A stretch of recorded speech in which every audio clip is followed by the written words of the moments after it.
Hey guys, good morning, welcome to another live session of Stocksnipertrading. My name is Dave, guys, my partner is Ron. Let's get down to business here, guys. In on US 30, sell, okay? I'm jumping in. Guys, that's a 100 pip drop. Yes, we caught it. Hey, guys, 200 pips, please, secure.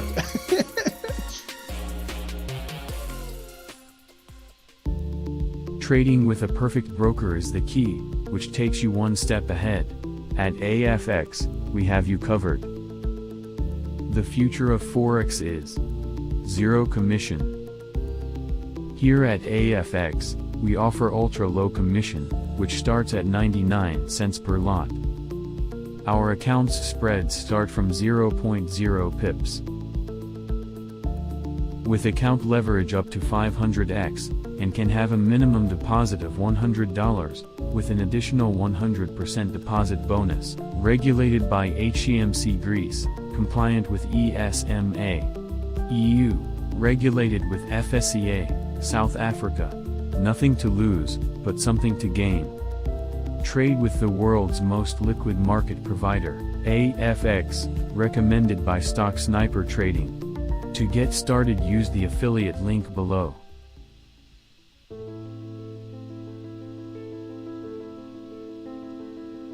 As a trader, we all look for tight or low spreads, which helps us to get in and out of the market.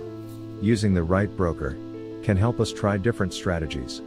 With multiple options of brokers on the web, here at Stocksnipertrading, we have a recommended broker, that is, HankoTrade.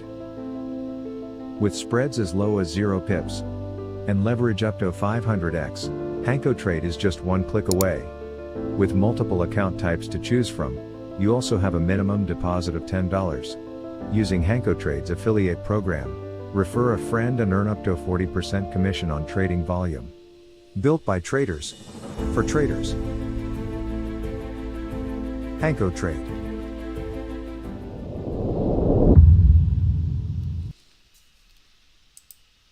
Hey guys, good morning, welcome to another live session of Stocksnipertrading. My name is Dave, guys, my partner is Ron. Let's get down to business here, guys. In on US 30, sell, okay? I'm jumping in. Guys, that's a 100 pip drop. Yes, we caught it. Hey, guys, 200 pips, please, secure.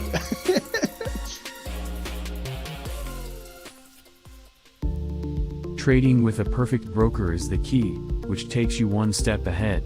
At AAAFx.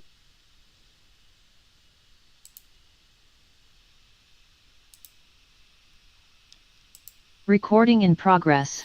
Hey guys, good morning and welcome to Stocksnipertrading. My name is Ron, my partner is Dave, guys.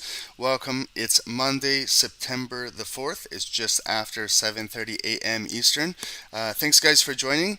Today is, we're going to go over the calendar, but as you guys probably are aware, U.S. banks are closed today along with the Canadian banks. So there's going to be a limited volume in the market if you are trading. If you were trading in London, probably was a little bit slower than usual, and it's probably going to be slow going through New York as well. So just please be careful, guys, if you are trading today. And also be aware of the securities you're trading as well, and the times that they might be closing early due to the US banks being closed today. So just be aware of the security you're trading, and if it's going to close early, so you're not caught holding a trade that you're not aware of. Okay, and so thanks everyone for joining. I appreciate everybody on Zoom. Thank you guys. Everyone on YouTube, thank you for joining. Hopefully everyone is enjoying their weekend so far, and right after this call I hope you guys can continue enjoying your long weekend. And later today, for all the snipers in the Zoom, we're gonna have our webinar that it's gonna be just about my Forex Funds. We'll be discussing any new things that happened over the weekend. We'll discuss it as a team, and we'll go from there, answer any questions and things like that. But I just want to let everybody know it's not the end of the world, okay? Some prop firms are going to do some things that aren't appropriate or not regulated. Some prop firms might not be as honest as others, and so just try and do your due diligence to the best of your ability when you're choosing a prop firm. Diversification is very important too. Don't stick all your eggs in one basket, all your money in one institution. That goes for everything. That's not just with prop firms. That goes for anything. If in your local bank, everything like that. If you put everything in one bank, you have to learn how to diversify. It's also with like trading and investing. Don't put everything all in one security and invest just in one security, because if something happens with that security, a lot could happen to possibly your life savings. So it's good to diversify, and hopefully a lot of you guys are learning. Okay, I know it sucks for some of you guys that were funded with the prop firm and ready to trade live. It sucks, believe me. I was in the same situation too, but life moves on. What I'm trying to do is I want you guys to remain positive. If you learned the skill of trading and you passed phase 1, phase 2, and you got funded, and maybe you had your first payout or a couple payouts, you're going to do it again and again and again. Nobody can take the skill away from you that you learned how to trade. That's important. Okay, prop firms, there's going to be new ones coming up. Some are going to go down. If they're not following the laws, the rules, the regulations, eventually it's going to catch up to them. So this might tighten up the industry a little bit. It might put some fire under the butts of some other ones and maybe start to get a little bit more serious. And this in the future may be better to help protect you and I, the retail traders, so that we are trading in a real live environment if we do get funded, and we're not trading against them. We're actually trading with a third-party liquidity provider, which will we were under the assumption that's what we were doing. But again, we don't know what goes on behind the scenes until CFTC or some regulations get involved. Okay, so what prop firm do I recommend right now? I don't have any recommendations right now for any prop firms. Your guess is as good as mine. I'm going to just say what I said on Friday. I believe that FTMO has been around since 2013-14, 10 years. They are overseas in Europe, in Prague, in Czech Republic. I don't know 100% about all of their regulations and things like that.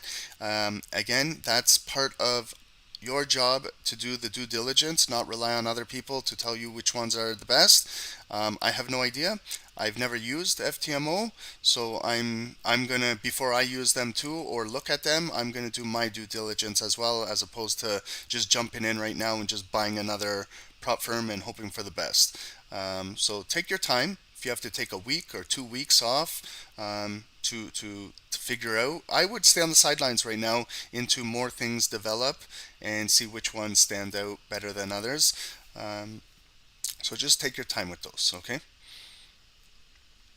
Also talk to your friends, understand which ones they're using, have they had any issues and things like that. But sometimes you never know. Sometimes you never know.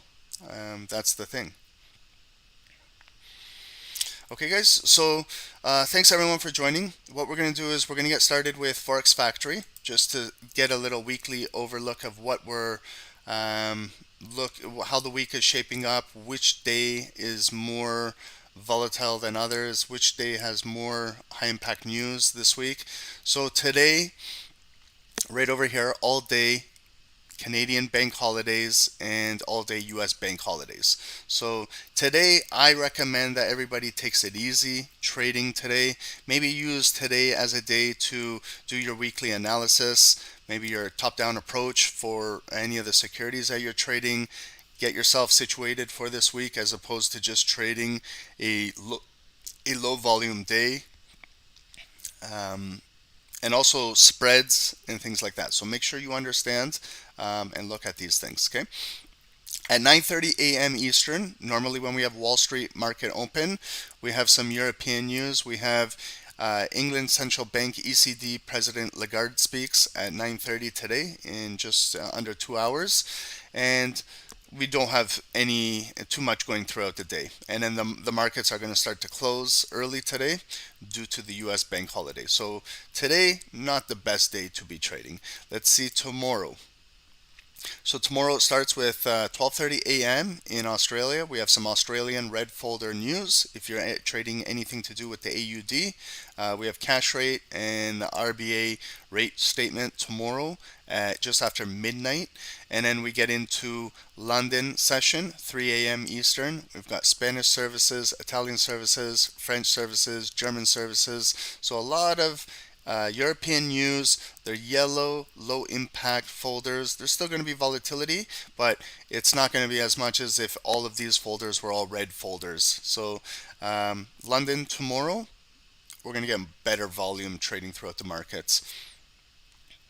And then nothing going through the New York session. Okay, so but we do have the markets will be opening up where US banks and Canadian banks are back in. So there's going to be more volume in Wall Street tomorrow, opening up with the equities market. So Wednesday, and then we go into Wednesday this week, midweek. Okay, so going through London again, not much going through London until we start to hit into Wall Street. And Wall Street has some Canadian news just after at 10 a.m. Eastern. So we have the Bank of Canada rate statement and the overnight rate. So you can see here 5% is the previous. They're forecasting 5%. They're forecasting no change at all. But we'll see what the actual number is on Wednesday when it actually comes out here. At 10 a.m. on Wednesday, USD, we've got ISM services, big red folder. So this is going to have some volatility. So let's be careful when we're trading on Wednesday over here. This will be with Dave because Wednesday is the first day of school for my kids over here. So I'll be taking my kids to school on Wednesday. So Big Dave will be doing Wednesday. And then when we go through the afternoon, anything, if you're trading any of these securities, then just keep an eye on them. If you're trading anything to do with the New Zealand dollar, anything to do with the Australian dollar, if you trade anything to do with the Chinese yuan, anything like that, just make sure you understand what you're trading. And then we go into Thursday. Thursday is the busiest day this week. Lots of news starting all throughout pre-London, going into London. Then we start coming into our New York session, 8:30 every single Thursday morning. 8:30 we have our week over week unemployment claims. So we're seeing right here previous 228,000, and then they're forecasting 235,000 week over week unemployment claims coming in. So we'll see how those numbers come out on Thursday. And then we get into Wall Street and 10 a.m. We got some FOMC members speaking, and again throughout the entire day, find which security you trade and which folder might have impact on what you're trading. And then let's see, finally going into Friday, then the end of the week. Friday we have our, again, pre-London London news, and then we go into 8:30 a.m. Eastern where we have a lot of Canadian news, unemployment change, unemployment rate, and our capacity utilization rate over here for Canada. We get into US Wall Street where we have FOMC member Barr speaks just before Wall Street open. And so not too much news this week, guys. We just went through the entire weekly folder. It doesn't show like any high impact like we normally have if you have an NFP, if you have CPI, PPI, if you have a FOMC announcement, things like that. So it's the first week of September. So just trade with caution when you are trading the markets. Okay, so let's just go back to today's date. Most of you guys are joining right now. You guys are aware that the US banks are closed today. So if you are trading, there's going to be a little bit lack of volume compared to normal. So just be cautious of that.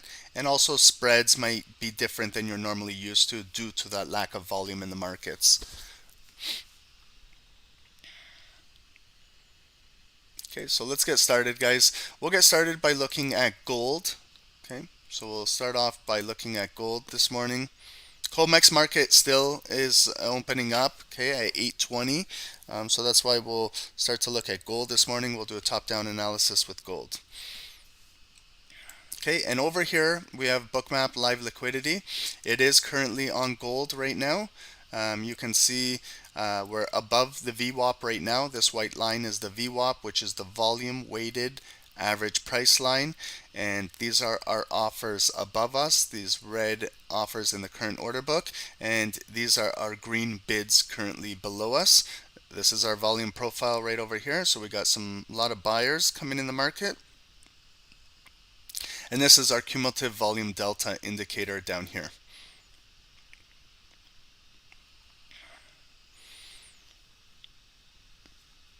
Fabian, can you send us a message at Stocksnipertrading at gmail.com, and admins or moderators will be able to help you out here.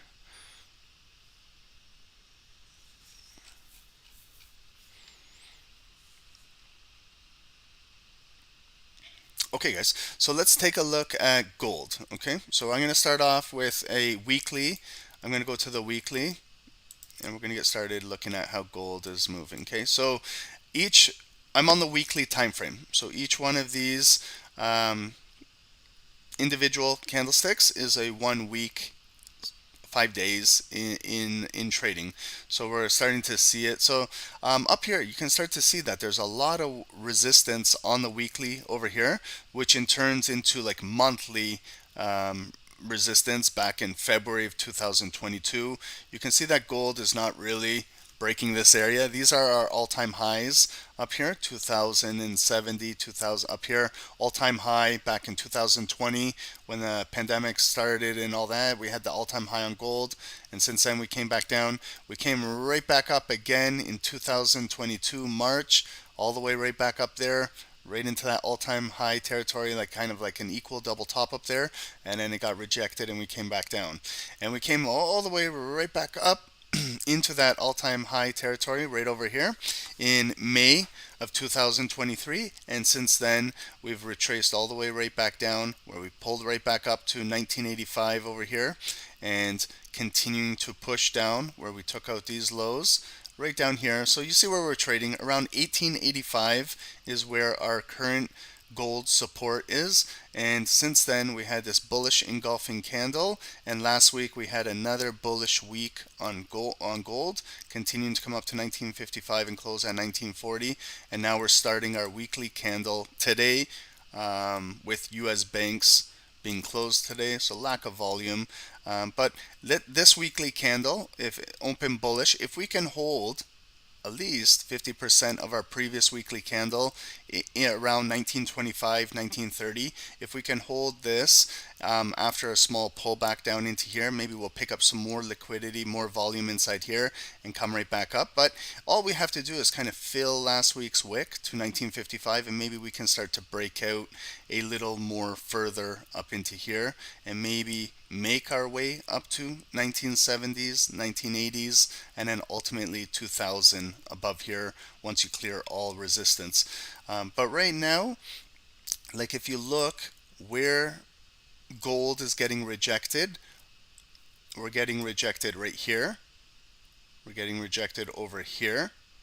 So if I bring this across, that's showing me where we have a lot of weekly resistance up in here. Comes in gold, gets rejected. Comes in again, gets rejected. Comes in with more volume, and then big rejection wick. Comes in one more time, then we got the spin top candle, and then they push it back down. So we're coming back up again, but we're not getting higher than last week's high, 1952, 1953. So we're going to see what happens in here. Will it have enough momentum to push one more time up here with more volume, or is it going to come down now and start to look for maybe a double bottom right here, or a higher low double bottom inside here, and maybe try and come back up and attempt to possibly break this? But on most of your charts, guys, if you're doing like looking at the weekly, you should have this area identified around 1985 to 1978 area in here as your resistance on the monthly. Where is our support being developed? Okay, we've got this support level down here, right there, where the market did come down. When it broke out here, it retraced all the way back down to here and held right here, and also it came back the previous week all the way down there and held. So if we're holding this area, I would bring this zone across 1800. Psychological 1800 area is holding, but we're also making this area over here. So from this big body week right here, March 13, had a big strong bullish push that closed above everything here. So we did rotate back into this body right here, and that's what started that leg back up. Then we came back down into here, and it's holding these tweezer bottoms right inside here. So this is more of a resting demand in the market, not yet activated. Over here we're having a little bit more volume interact in this area currently. So that is our next zone that I'm bringing across right there. Okay, so this is now where we may consolidate in between here for the next few weeks on gold, unless we can maybe attempt to break out of this neckline over here, or if we're going to come back down to see what happens if we can hold support in here. If we break support here and sellers are still in control of gold and they bring it down with a lower high, we may potentially break this area and then start to drop into here. Okay, so that's weekly. These are our larger weekly levels. Also, one other area that I'm interested in is this area right over here. So about 50%. Okay, if I draw a line, I'm just drawing a line just to show you right here. Here we had resistance. Okay, see where the bodies closed? This one closed right below that white line. This one closed right at the white line, and this one opened right at the white line. And then when I'm looking at this big green body candle, it opened, ignited right here, and it closed right at the high. And then if I look at 50% of it, roughly right in this area right over here. If I bring this line across and I look at how it played out here, this red candle closed below it, came up, retested the white line, got rejected, and pushed for a new low down into here. And then it started to come back up where a lot of the volume was closing right near this white line. So this is a critical area, this 1928, 1930 area. And you can see how volume closes below it and pushes down. Volume closes above it last week. So our weekly candle last week closed above it. So that's why we want to see if we can hold 50% of last week's volume, what I was talking about before I even put that line on there. But you can see how it lines up with a lot of data to the left of our chart. So I'm trying to see if it can hold maybe good weekly support a little bit, maybe above the line, a little bit below, like right in here. If we can start to hold maybe this zone this week, and then maybe we're going to trade inside here. We hold this, we develop more bids in here this week, then maybe gold will have momentum to come into this red box. So if we look at what's going on, it came down, made some lower lows, lower highs, new lower low, came back up, couldn't really take out any more highs, came back down, quick little low, but it was really fast. It was gobbled up by a tweezer bottom bullish engulfing candle right at this demand area and took it right back up where we're inside here. Okay, so I don't want to just stay on the weekly. Now I want to move to my daily time frame. So these are our daily candles. So if you're looking for like a swing position, okay, these were good opportunities to maybe start or initiate a swing position on gold. When it came all the way bearish down into here, you've found your weekly areas of demand. Even if you look in the past, when we closed above it here, it retraced down 2 times into here and rejected off of this green box. So that's your weekly demand. You could anywhere have placed a buy here, stop loss below, and could have rode it up for a little bit if you're looking to swing. Remember, each one of these individual candlesticks now is a day in trading, one entire day. If you're a swing trader, you could have initiated some swings starting in the middle of August and still been in gold right now, where you could have bought somewhere in around 1890, below 1900, and now gold is trading around 1940. So that would have been a nice little swing opportunity. And now on the daily, we're starting to get some daily resistance right in here. This big red candle on August 1st, the brand new month, right here, and then the retracement up to 50% right there. And you can start to see where we're coming up, right into there, push down. Coming right back up last week, Thursday, push right back down. Coming all the way back up in there, 1953 last week on Friday, September 1st, first of the month, and we got rejected. So you can see a lot of wicks up here rejecting this area right here, 50% of that red candle. If I look at this zone and bring it across, you can start to see where the daily resistance is. Okay, right here.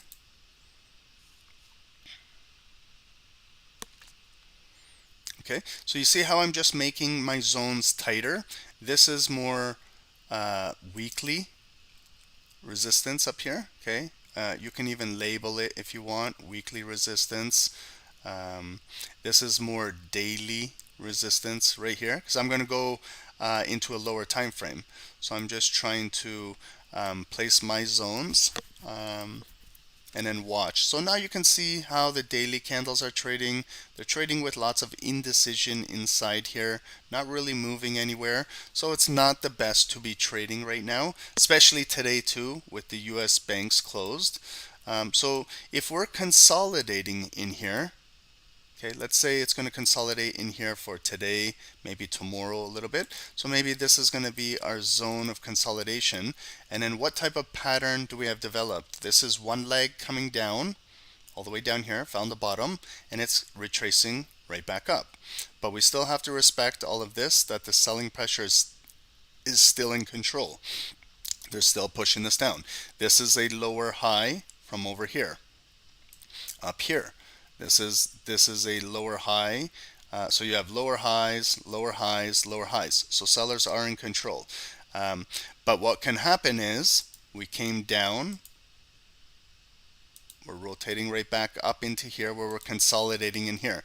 So what is the next path that can happen? We can maybe push up on the daily and into here and maybe close, and then retest this where we flip this red zone green, and maybe now we're psychologically above 1950 and gold may start to accumulate here, and then all of a sudden maybe we're making our way back up to the big weekly supply box up here at the 1980s, and maybe we'll see if gold can possibly break out of there to maybe 2000.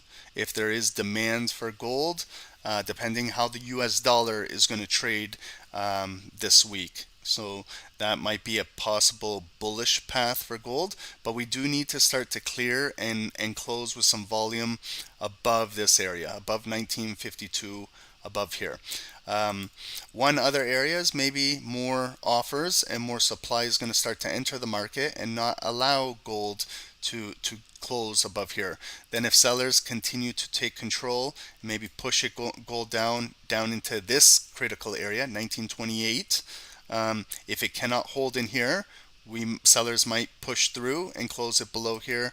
Then when it comes to retest this area, now this area is populated by all offers and no more bids in here. And if it gets rejected, then we might push back down to 1885 down here. And with more momentum on the sell side, it might actually break this and create a new low, and then we see where is the new low support. Okay, the bigger block is down there at 1800, but we have a lot of imbalance in here that could fill, maybe down to here, like 1845, 1850 area could possibly, if it breaks and gold can't hold there, maybe it comes down to that area. Okay, so those are possible paths, but right now we're consolidating in our neckline. Is there any questions before I move to a lower time frame? Do Do you guys understand? Like, this is more weekly supply. This green box down here is more weekly demand. You can even say monthly down there. And then these are more immediate zones, this one right here and this one right here, that might get played into this week. Okay, so remember, these are daily candles, so they're not 5-minute candles, so they take a long time to develop. That's why sometimes swing traders allow the volume to come to them, and they possibly wait a little bit, as opposed to just taking any trade anywhere. But their goal is to hold trades for a longer duration of time, holding for multiple days, maybe weeks. Like, if you look at all of these red candles, if you were shorting from over here, like, you have 1, 2, 3, 4, 5, 6, 7, 8 red candles. So that's about a 2-week hold right there. And then even if you were buying this demand area, you've got 1, 2, 3, 4, 5, 6, 7, 8 candles coming back up. So those are for swing trades. Not a lot of traders swing trade, but if this is something that you are interested in, you're using the same type of analysis that you do on a lower time frame, as like just if you were going to scalp 5-minute candles, but you're focusing more on daily. But to take positions, you can look on the 4-hour. So if we jump in on the 4-hour time frames, we still have our chart set up for the higher time frames, but these are now 4-hour candles. So if you're looking for to take some trades on 4-hour candles, got to watch how these things are developing. So when gold came into here Friday at 5 a.m., okay, going into COMEX right before, and then here's the COMEX everything 9 a.m. 4-hour candle. It was a big bearish engulfing candle, came all the way down here, and then we picked back up right here Friday in the afternoon, 1 p.m., going into the close of the market, now Sunday, and this is how it was trading leading into London.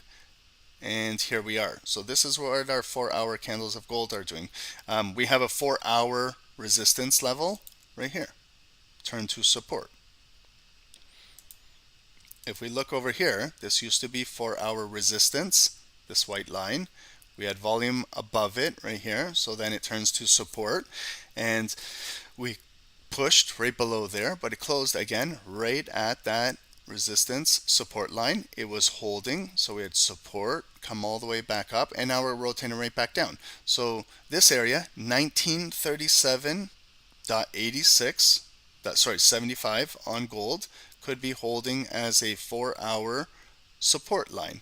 We'll see this 4-hour candle, which still has 57 minutes left on it, where it will close, and going into continue moving forward. So if we have at some point a 4-hour candle that pushes back down and closes below that white line, then when it comes up to maybe retest it, if it gets rejected, that could be a 4-hour sell opportunity to take it back down into this green box right here, and then we see how it reacts down there.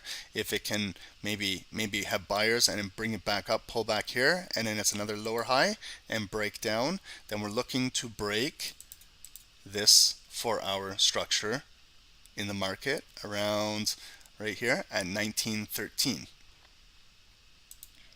right over here, like this area. So you can see that that was just an impulse breakdown that closed below but came back in. But most of the volume is concentrated above 50% of this big 4-hour candle right over here. And it's holding. But if we start to break down on gold, that might be an ideal area where it could come down to. Okay. But that's more if we're selling below that critical 4-hour support line. If it holds, then maybe gold is going to reverse back up. So if it comes down and we maybe like do another little quick impulse break and then it comes back up with a wick and closes above here and we retest that, then maybe gold is coming back up here to take out that 1950 high. So that's why we're at just an area of consolidation right now, even on the 4 hours. If we bring it into our 1 hour, so if we're looking for swing positions, I would hope that swing traders are looking on the 4 hours. So if you look at the 4-hour trend line it's making higher lows here, higher low here, higher low here, another higher low, still has not broke here. So this is where I would be looking for maybe the potential break. If it can break the trend line, that 4-hour support line right there, and then maybe start to drop down in there. That's where I would start to initiate maybe smaller sell like here. And then if it starts to break this bigger green box right here, that's maybe where I would add another sell position as it breaks this area, maybe to have it coming down in here. If we're looking for the 4-hour move to come back up and close in here, then maybe we'll look for buys on the 4 hours to come back up to 1975. So right now, if it's going to consolidate, it's trading at the, it could be also a head and shoulder pattern, where over here it's left shoulder, maybe the head. Again, it's finishing off a right shoulder. So traditionally a head and shoulder pattern is looking to break down bearish, but we're still holding the uptrend. We're still making higher highs and higher lows. We're still trending up. So if you are selling gold, you're going against the trend currently. So you have to be careful. Okay.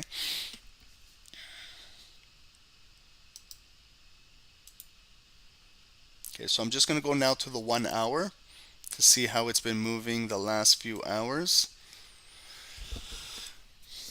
So if you have been trading gold, okay, here's midnight, 1 a.m., 2 a.m., not moving anywhere. Then we open 3 a.m. Here's London. So since London, gold has been coming down slowly, right back down to here, 7 a.m., 8 a.m. coming back down red. We're going to get COMEX market open in the next 15 minutes. It will add a little bit of volatility as well.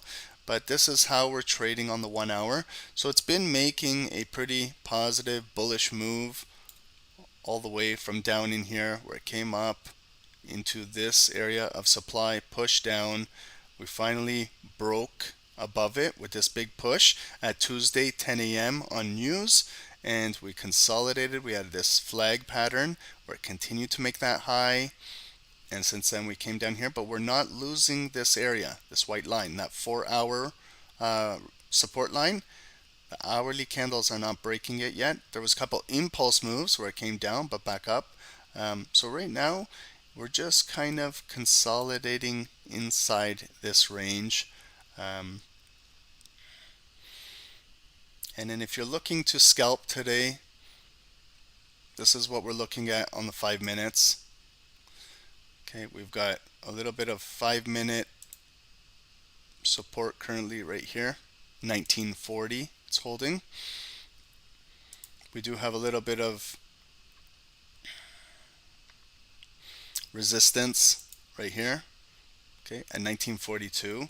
So just looking at the range right now on the 5 minutes, from here to here, what I normally do is if I'm going to like get ready to scalp and I'm scalping this range, if I was to go from the support to the resistance, it's about a 25 pip range, 25 minus your spread, minus slippage, minus all of those things, if you're going to trade inside here. Okay.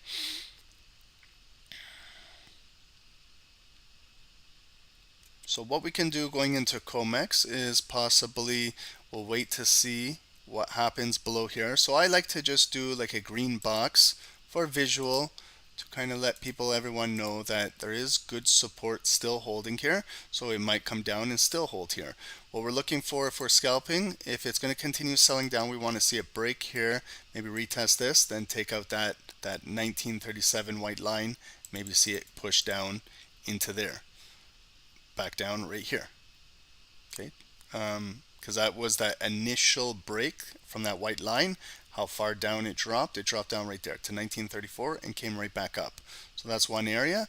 If gold today continues to sell off, where we could possibly come down to, if we can push above this resistance, like right here, then maybe we're going to continue pushing to the upside. So I'm just trying to trap it as much as possible. And right now, again, a nice bullish engulfing candlestick is coming up. we're going to see with COMEX volume, will it push and close above here and retest this so that it can come out and test these previous highs of 1944 and maybe this previous high right here of 1946 and start to come up into this range right up there. Okay, and then when we look to the left, if I was to bring this green box across to the left, how did it hold in there? Did it break down anything below here? Not really. It just kind of broke down, came back in, broke down, came back in, but nothing really happened below here. It held this area, and then that's what started that strong move up there. So that could happen as well, where it's holding again right over here.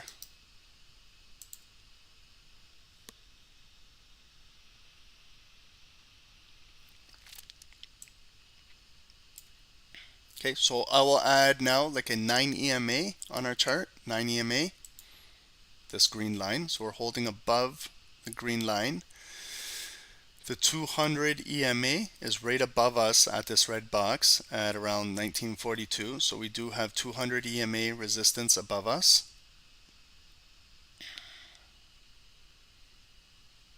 If we look at the overall trend from here, it's pushing down, making a low. So the market is pushing down.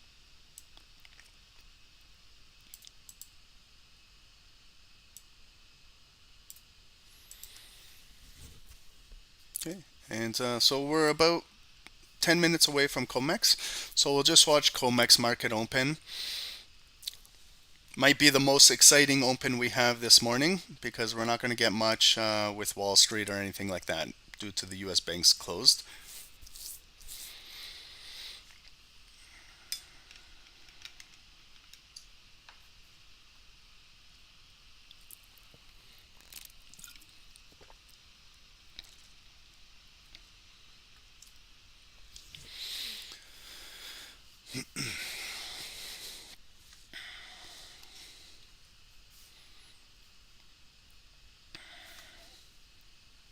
And remember guys, try not to force trades today, okay? There's going to be much better opportunities as the week progresses. A lot of traders are not trading today, okay, with the US banks closed today. So we're just doing like analysis today as well because there's not much to trade. We were going to take the day off today, but we just decided to come in, do some analysis with you guys, answer some questions. We'll have our webinar on MFF later tonight at 6 with the team. So guys, just please trade with proper risk management. Trade with caution, okay? Understand also the security you're trading, what time the markets close today and how it will affect you, so there's no surprises, okay? Understand that the markets will close early today because there is no US banks operating today. So it's just once like London momentum closes down and volume, then the markets will start to close. And some brokers have different spreads when you're taking trades right now. So just be careful, okay?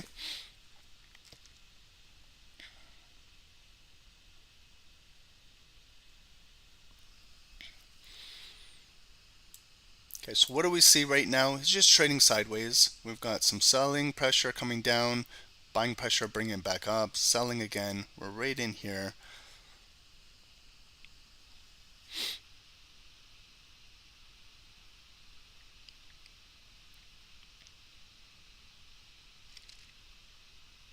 Yeah, George, if spreads on US 30 are horrible right now, that should be telling you something, okay? So that tells you right now maybe it's not the best to be trading, because if you do, you're going to be trading behind. You're going to be in a bad position when you take a trade. So tomorrow the spreads, everything with more volume, everything will get much better. So that's why we wanted to come on this call as well, is to help understand that everybody, you don't need to be doing any crazy trading today. You need to learn. You got to be selective as a trader. When spreads are not the best, maybe not, don't trade. I know it's hard to take a day off of the markets, but when the banks are closed, sometimes you gotta close up shop too and have the day off. Unless you're trading like different securities. If you're trading London and you have nothing to do with the US banks and you're trading DAX, for example. Accelerator, you just tuned in. Why not trade today? US banks closed. I'm not sure if you're aware, but with US banks closed, see here, all day US banks are closed. There's going to be a lack of volume in the market. There's not going to be a lot of volume to be trading today. And then when there's not a lot of volume, spreads are pretty bad too when you're trading. So even if you are looking for good setups, you're going to be behind.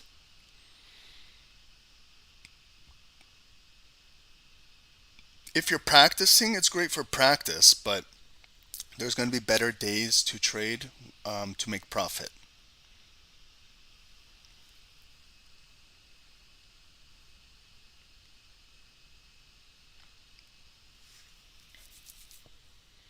Carlos, good morning. Welcome guys. Welcome Joshua.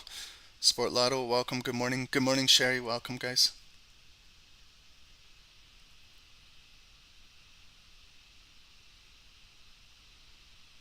Damien, sorry, I didn't get your question. Let's see what you're asking.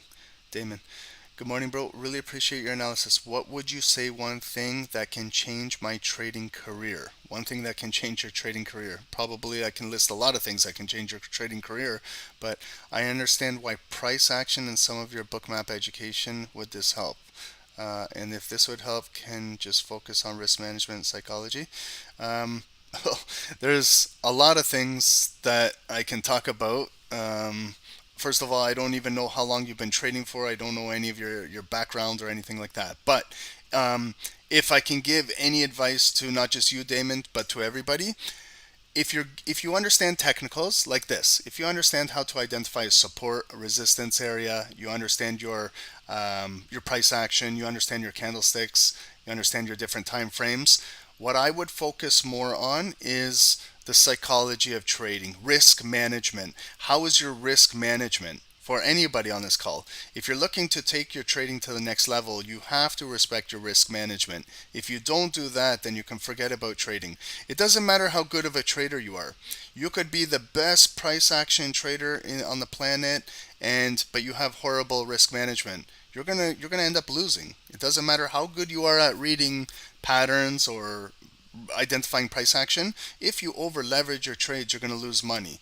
So in my opinion, number one thing for everyone to master and learn, and is one of the hardest things, is risk management. Understand and learn how to only risk a certain amount per trade every single day so you can get consistent with that. So if you take a loss, it's not gonna destroy you.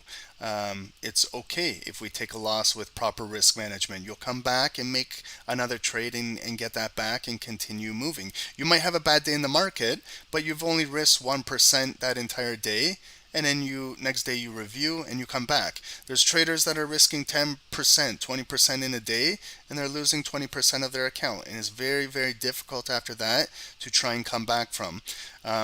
But once you start to learn more risk management and what it is and how much personal risk you can, remember, it's all about you, Damon. So my risk is a little bit maybe different than yours, maybe with more experience, but you need to learn yours. And then psychology after that. Once you learned all of that, and you get comfortable with it, then learn the psychology of the markets. Like today, why is the market moving slow right now? A lot of traders want to trade, and they want to trade big today. And you see why I'm coming on here and saying today is not the best day to be trading, because US banks are closed. So if you don't understand that type of psychology, then you're probably going to make mistakes. So you have to understand this, guys. It's part of the education of trading. If you don't understand why the volume is slow today, and you want to trade, and you want to trade big, and you want to trade with improper risk management, and you want to trade against those big spreads, you're probably gonna lose money today.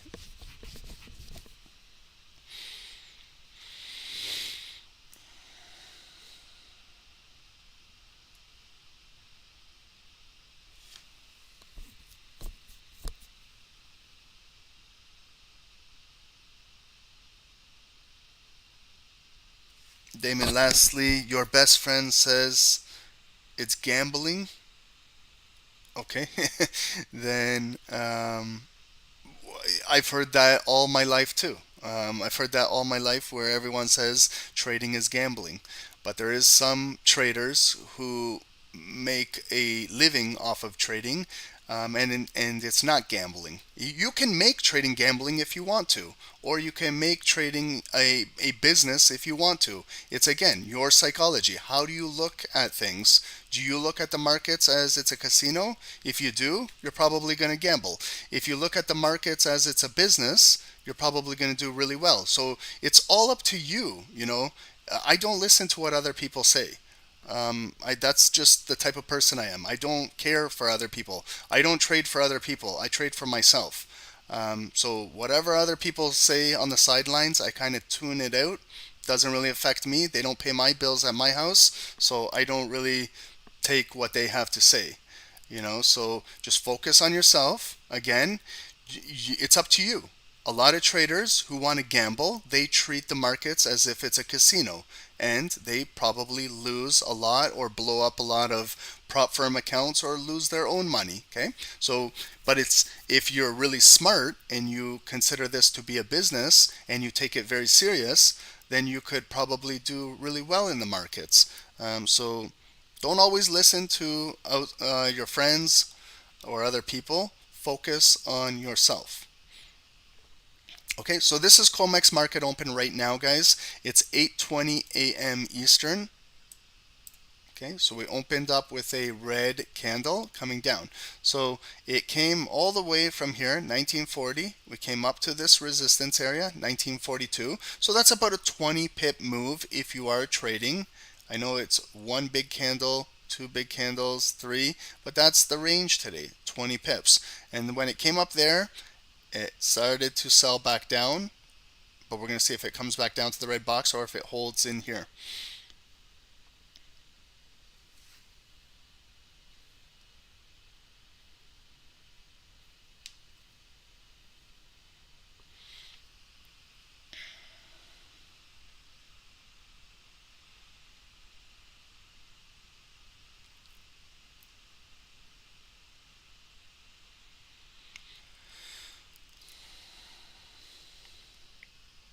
Yeah, there's professional poker players too. And again, the word professional, okay? What makes them professional? They're not professional gamblers, but they're professional poker players. I'm sure that if a professional poker player is playing in Vegas and out of 1,000 people, they constantly get to that final table, I'm sure that it's not by luck. I'm sure that they're calculating the odds on the cards that they're playing. I'm sure that they're reading their opponents on tells, and that's what they're naturally good at. That's what makes them good at what they do, and it's probably experience. They know when to lay down a hand where the odds are against them, where an inexperienced poker player might go for a gut shot straight, an inside straight draw with maybe two outs in the entire deck, and they're gonna go all in on it. Where an experienced trader might lay those cards down and just throw them in the muck and look for another opportunity. So I used to play poker as well in Vegas. I know how that is. I enjoy poker a lot. It's a great game, great for psychology, patience, discipline as well. 7-2, best hand, A1 everything. My favorite is 10 Jack of Diamonds. That hand busts up a lot of hands. Yeah, that suited connector.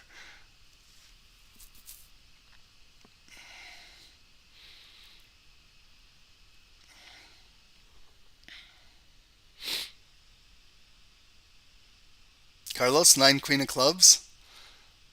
Yeah.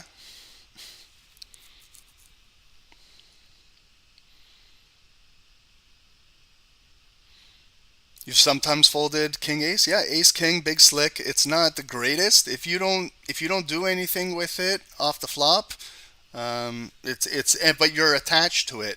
A lot of traders see the big cards, ace king, and you're attached to it. But if you don't do anything off the flop with it, you're gonna get run down.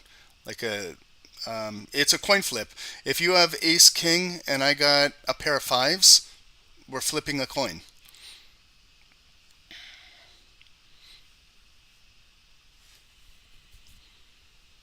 Yep, pocket aces. It all depends too if you're playing limit poker or if you're playing no limit.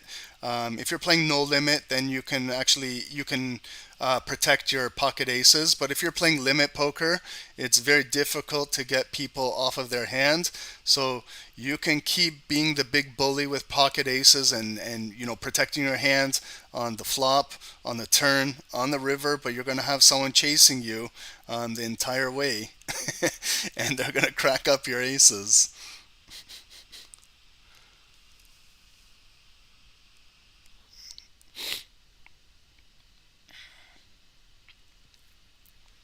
Man, now you guys are going to get me talking about poker. You guys are going to get me back into this. I love poker. I used to love when it first came out online. I was playing multi-tables online. Then I was playing in Vegas in the World Series of Pokers, the WPT events, and things like that. Played at the Bellagio in the high stakes room. I was at the table with some of the best. Daniel Negreanu, who's Canadian, Gus Hansen, Michael the Grinder Mizrachi.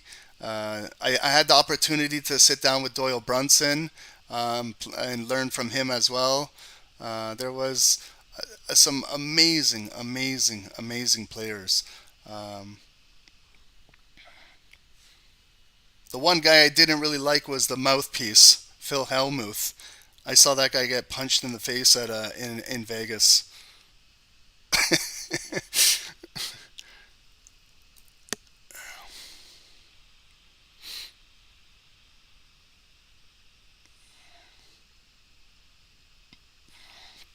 He's very cocky. He's too cocky. I almost punched him in the face one time. And maybe I shouldn't say that here.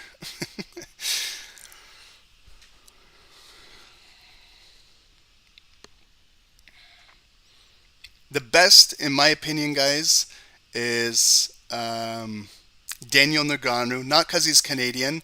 He plays. He's a psychological trader, so he's great at reading tells. He's unbelievable. I've seen him lay down. Yeah, Phil Ivey. Phil Ivey too. Phil Ivey is they're machines. The way how they can lay down cards, it's unbelievable.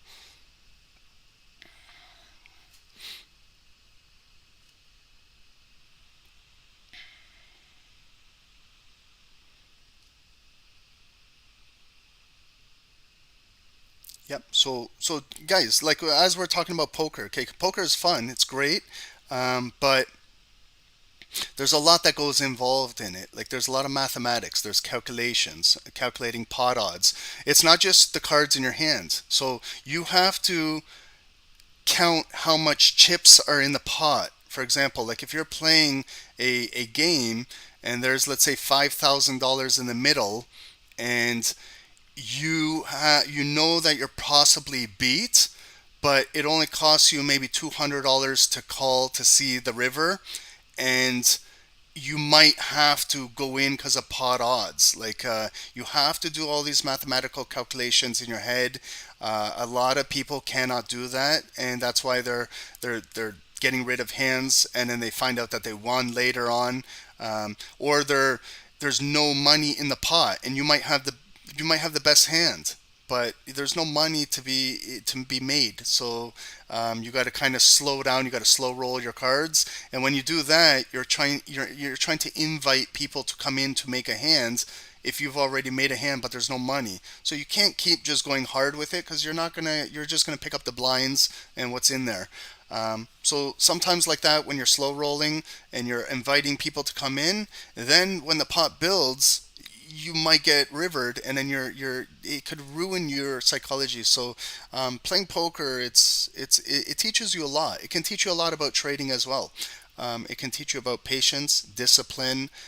Right now, like looking at gold right now, is it a good opportunity to be trading gold right now? Not really. Look at where we are. We're in between this 1942 area of resistance. We're here at this 1940 area of support. We're right in the middle. So we're kind of psychologically right in the middle point right here.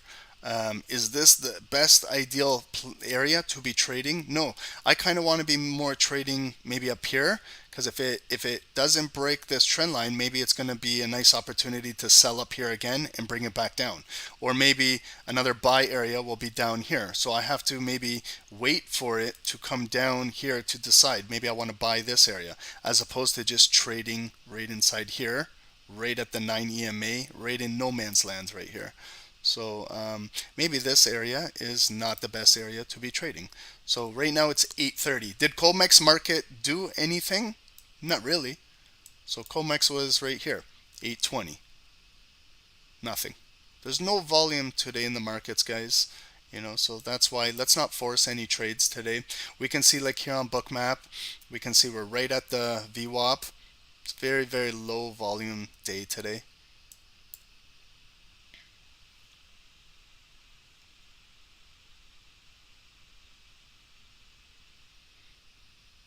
Yeah, guys, you let me know if anything else is moving. We can take a look.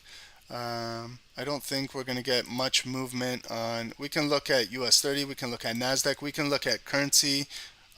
You guys let me know. Do you guys want me to look at anything for you guys? GU? Yeah? Okay, let's take a look at GU.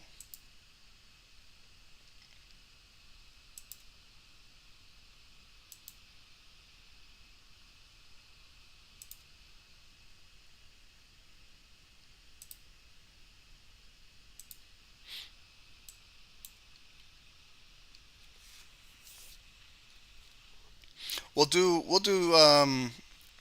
normally we're always doing US 30 and NASDAQ, but US banks closed, guys, so not much volume over there. Okay, let's take a look at GBPUSD, how it's doing. Okay, I just want to make sure I answered everyone's questions. I didn't just leave off of anything. Let's just see here.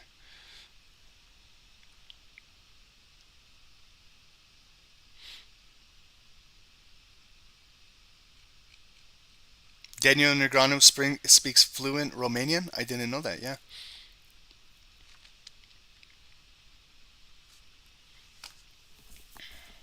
Do they still have poker after the dark? I used to love watching that. I'm not sure if they televise it anymore.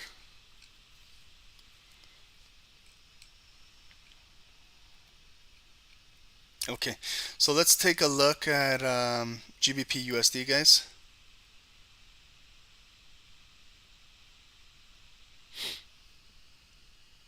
Okay, so we're going to start off with the daily.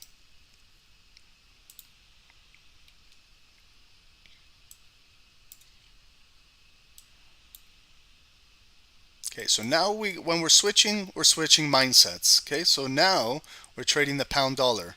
So this is a completely different security from gold, completely different security from US 30, completely different. This is now we're coming into currency. So when we come into currency, it's got a different volatility, it's got different spreads, it has different way that it moves. Okay, so when you switch over, guys, you got to kind of switch your mindset when you're coming over to a new security. Okay, so how are we moving? We can see if I look at the daily, the big move. Okay, so we had all the way from here, October, coming into all the way through here, March, April, May, this big move. We had a big strong bull run on the pound up to $1.31.45. And since then, it has been coming down. Lower low, lower high, lower low, lower high, new lower low.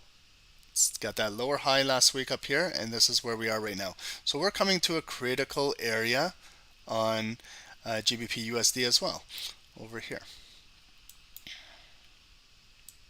Okay, so just following a couple days from last week, this is, okay, let's start off with Monday, right here. Monday, August 28. Bullish candle down here at an area of support, okay? So where's our support level? We can see by these wicks, like right below there. There's support, and if I bring this across, it's still support. Have we broke below this level yet? No. Okay, so how did it, if I bring this to the left, how did it react in the past? Kind of held, didn't touch in here. 50%, that big bullish candle right here that started that move right there, held. And then there's 50% of that big red candle. Below it, where it closed below it, I would flip this to red, and there's the rejection, and then there's where it goes down. So we're holding this area of support right now. I can bring this area all the way to the, continue bringing it to the right into the future. It looks like this is developing a second leg right now, okay, on the daily. So how did it trade Monday last week? It started right here. Tuesday came down red one more time in here. Picked up more. Look how many times it came down in here. 1, 2, 3 times. So 3 times it picked up all the liquidity in here, got all the bids, and we continued to push up Wednesday. And we couldn't break any new highs. So we've got an area of weekly resistance right here on GBPUSD.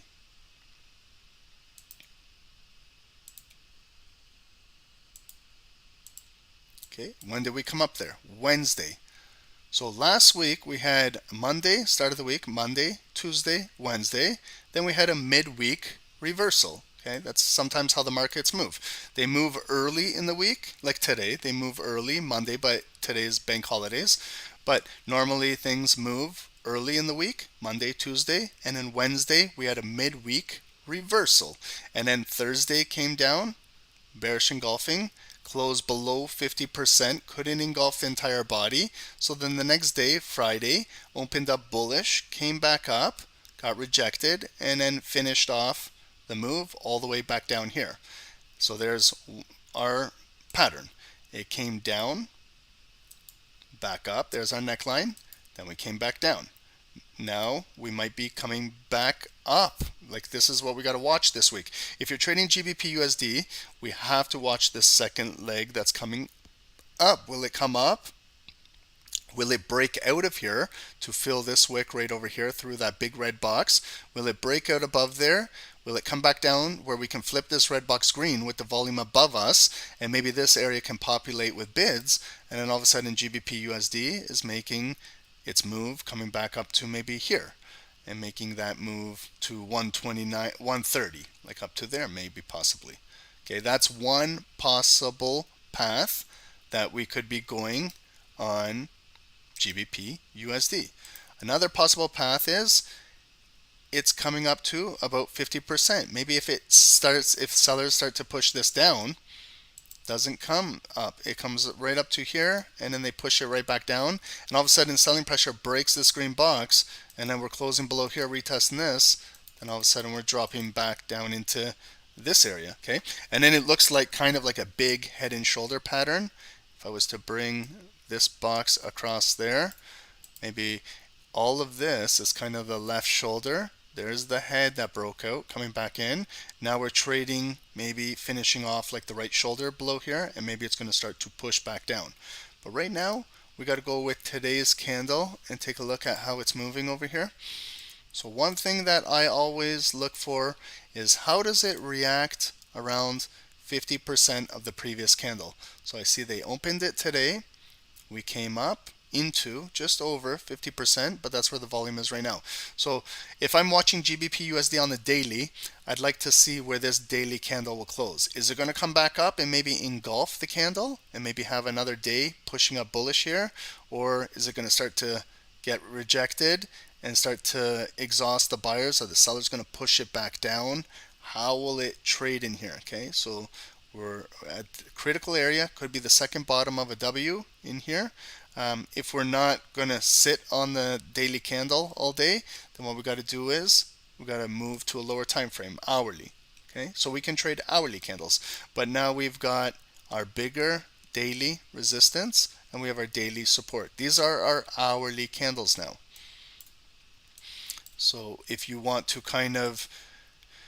you can use a sniper trapping gap with hourly candles as well. Okay, if you trapped this area right here and you never traded all of this consolidation right here, where it was red, green, red, green, red, green in here, you wait for a body to break and close above or a body to break and close below. In this situation, we closed above.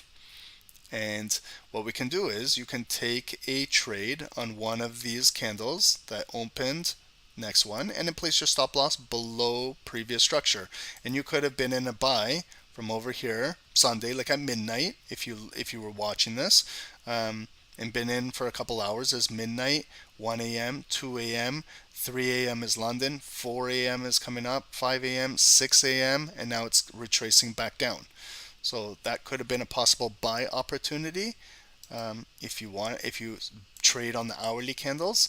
But let's see, where did it come up to? Okay, so we've got this big red candle, okay, hourly drop, open, there's the close. Where's half of it? Approximately right there is about half of it.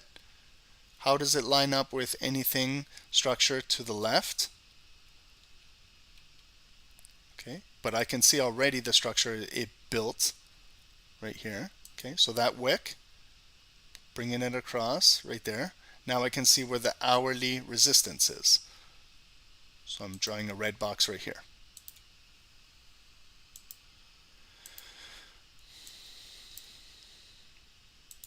Okay, so our hourly trend line pushing up. Okay, so it's coming up all the way up to here, just below 50% of it. Okay, and it got rejected. So what we got to see is, where is there going to be some hourly support? Okay, let's see, where is there going to be some hourly support still holding? Maybe some structure right in here. Can it still hold this area? Okay, as long as this doesn't break, maybe GBPUSD is going to retrace back down to here, maybe come back up, maybe a double top and then break down, and then could be a nice selling opportunity on the second leg, breaking down below, coming back down here. It's just so slow, the market right now.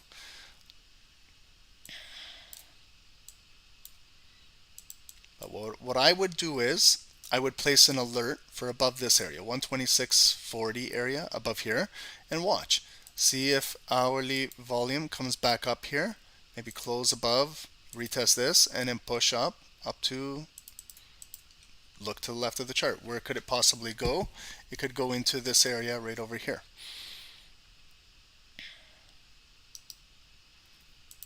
If it loses support, maybe if the sellers push it down here, lose this area, then that's where it breaks. That's where we get that drop coming back down into here. If you don't feel comfortable trading right now what it's doing, box it in. Box it in from the previous high right here to that previous low right there. You can kind of box this area in and consolidate it. And then we wait for something below here, or we wait for something above here.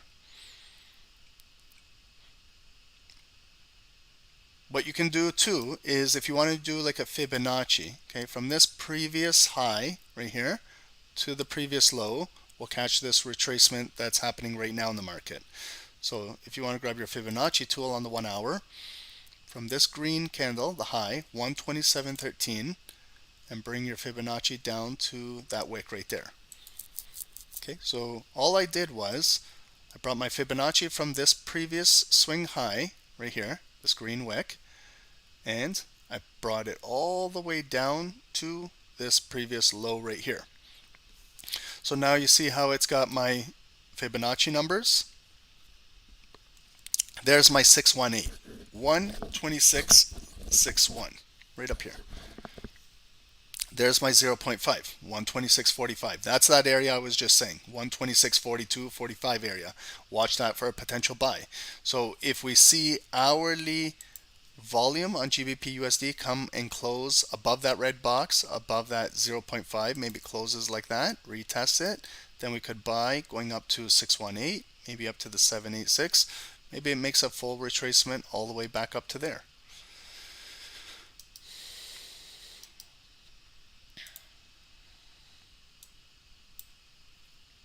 Okay, and then you don't have to sit on 1 hour candles. Okay, if you want to go to the 15, you can go to the 15 and trade 15s. Some of you guys like scalping 5s. It's up to you, your time frame. But these are 15-minute candles. So when it came up here, guys, look at the divergence. Okay, so it was coming up, making a new high, a new higher high, but the strength was really overbought and was making a lower high and a lower high. So there is some bearish divergence that led to this push down. So it's rotating right back up and might push down further. If this breaks down further, I would look for this trend line break and then maybe a sell position coming down into here. So on the 5 minutes, if we're looking to trade the 5s, again, you can add some moving averages. Okay, so all I've got on is my type of analysis. I just added that Fibonacci on the 1 hour. And the only other things that I add, if I add a moving average, 9 EMA. We're currently right below it. I add the 200. The 200 is right here as well. So there's the 9, there's the 200. And you can see that the 5 minutes are kind of slowly being choppy and consolidating right below this 382 and the 200 moving average. So what we can do is we can box it in like that. If it comes back and closes above here, maybe holds that, might be a possible buy opportunity to come back into here. If it continues to push down and break below here, might be the possible sell opportunity to break this critical demand and that 236 area. If it's going to trade sideways inside here, maybe just let it trade sideways in here and just be patient right now.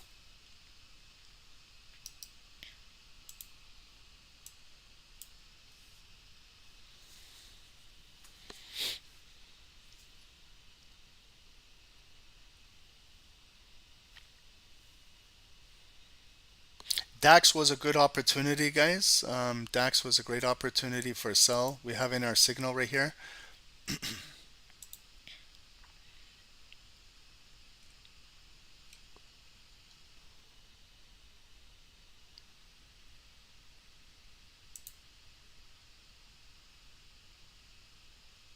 Okay, so DAX, guys, we had a DAX sell signal at 6:30 a.m. Eastern, day before we started this call, and DAX has been breaking down nicely right over here, where we were looking for a sell below 15,929.930.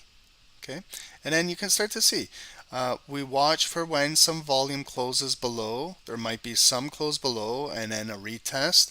But if you properly place your stop loss, give it a little bit more room to breathe, lower your lot size a little bit if you're giving it more room to breathe, and then eventually this is the type of path we want to see it start to break down, maybe pull back, continue to push down, pull back, continue to push down, and then DAX is moving for over 60 pips, which is a nice move. So DAX was a good security to trade with, like the US banks that were closed.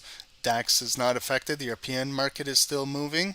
So DAX was a pretty good setup as well. And then also with gold, we had something similar with gold like this. Gold just before London market open up, sell gold below 1944.50. So situation like this, sell gold below this trend line break, follow this kind of yellow arrow breaking below here, 1944.50. And then it starts to break slowly. Here's the break. Okay, there's the volume closing below. And then if there's pullbacks, you have to have your stop loss like a little bit above, and it pulled back and continued to push down. That's a 20 pip move right there. But if you do allow it to play out, sometimes they do run even further. So then 20 pips turns into 40 pips, and now it's coming to this area right over here that's identified as support, that it could trade right into that, maybe bounce back up. But if it breaks this support level, then gold could start dropping all the way down to here to like 1934 area, down into here.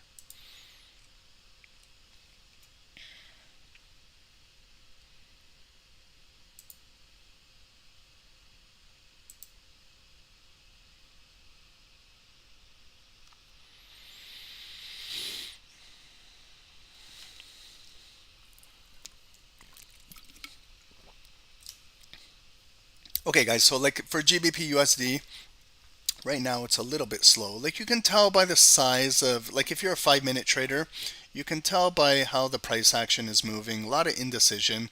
When you see this type of bars, red, green, red, green, red, green, try and stay away from this. Unless you are maybe accumulating a position, but you have to be on the right side of the trade, because if you're accumulating buys, like if you're buying here, you're buying here, you're buying here, and it doesn't break out to the upside, then the next logical area is it's going to go against you the opposite direction. So if you're accumulating positions and it goes against you, you might hit your stop loss, and you might have multiple stop losses because you have multiple positions open. So if you are like adding positions, add small positions, because if the trade doesn't go in your direction, you can easily close them out. So what I'm saying is that, like, if you box this area in right here and you were buying and then it started to break down against you, maybe that's not enough for you to get stopped out, okay? But for some scalpers, I just want to measure this move. Like this red candle, next red candle, next, it dropped about 11 pips. That might not be a lot for everybody to get out, but when gold is, or sorry, when GBPUSD is moving and there's more volume in the market, a move like that might be 15, 20 pips, and you're still adding buys up there, and then now the trade is getting away from you. So just be careful with what you're doing.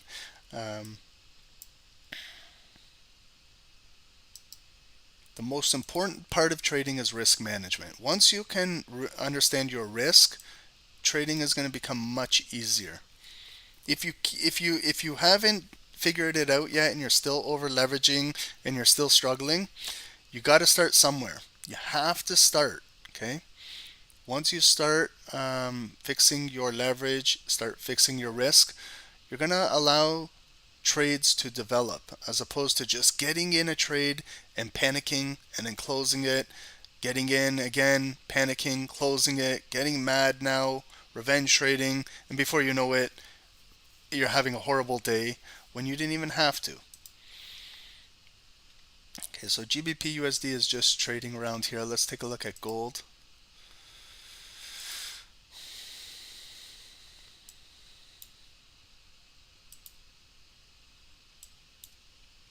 Okay, so gold, it's coming all the way right back down to this green box right here.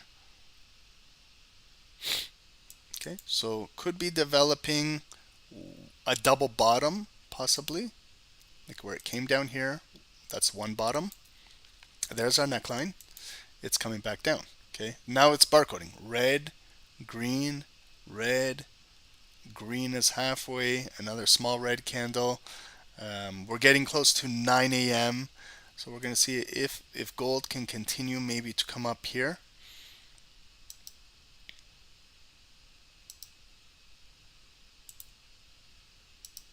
Slow markets, guys. Slow markets. Okay, as expected. Guys on YouTube, there's almost 300 of you guys. Can you guys hit the like button if you guys are getting some value out of today's bonus session that we're doing for you guys? Later today, everyone on Zoom, we're going to do our MFF, My Forex Funds webinar at 6 p.m. Eastern. Okay, guys, we'll talk about what's the latest development with My Forex Funds. Maybe we can talk with you guys on YouTube as well. Doesn't look the greatest with My Forex Funds. Their CEO, Kazmi, he's who knows what he's been doing, but the facts will come out. It looks like he's been spending quite a bit of money, our money.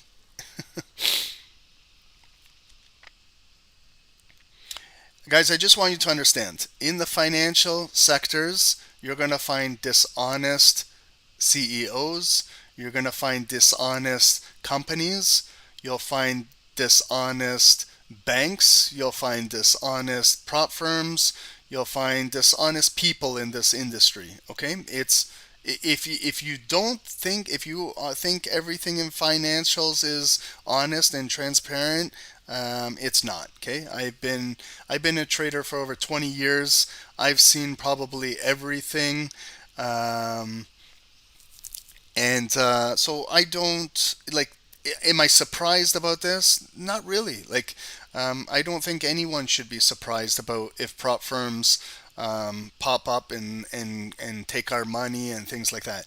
The only thing is just diversify. Okay, this is going to happen. Something's going to happen 1 month, 1 year, 5 years down the road. But what we got to do is we got to diversify. Okay, there's been a lot of, if you watch right now, like crypto. Okay, FTX scandal. What about everyone that was invested with FTX and Sam Bankman? They lost a lot of their money as well. Okay, did everyone know that Sam Bankman was a fraud and he was like that? No, he came across as very honest and a good person and things like that, and he did some shady shit. So crypto industry is very difficult. Some of you guys have been involved in the crypto industry, and banks, normal banks. Okay, if you saw what happened with Signature Bank and all of these things, you put your money in there and then all of a sudden next day it's gone. Bernie Madoff and all of that. Yeah, Bernie Madoff. Okay, so we're now we're moving more into Wall Street. Bernie Madoff made out with billions of dollars on Wall Street and his Ponzi scheme and things like that. So prop firm, why are we surprised? Like the prop firm industry, how is it any different? There is some prop firms that are very trustworthy, honest, and they go about business doing it in the best way possible for their clients. But there's other ones that, if you were aware of Funding Talent back 3-4 years ago, they were the first one that was like the eye opener. That's when MFF came in. Right after that, they kind of picked up the pieces when Funding Talent went down. And then they came in, and my Forex Funds has been good for years, guys. It's not like this has been just over, like it's been doing. We knew about this for over 3 years. No, we would have found out. But I have live MFF accounts. 200 and 300,000 live. I have an accelerated. I was getting paid outs. I was getting cash outs. So that was another thing. If something happened with one of my cash outs, I would have been the first ones to tell you guys. But I was getting paid out from them. So I thought everything they were working honestly. They were being paid out, the profitable traders. I had no idea they were trading against me. This was news to me. I thought I was put into a different third-party provider and I was trading there. That was my assumptions as a live trader when you get funded with them. I had no idea that they were trading against me. But if they want to trade against me, good luck. That's what I always say to everybody. If you want to trade against me, good luck. So if their business model was to trade against their profitable traders, you're going to trade against a lot of good traders. You know, retail traders are getting stronger. That's what we're trying to build here.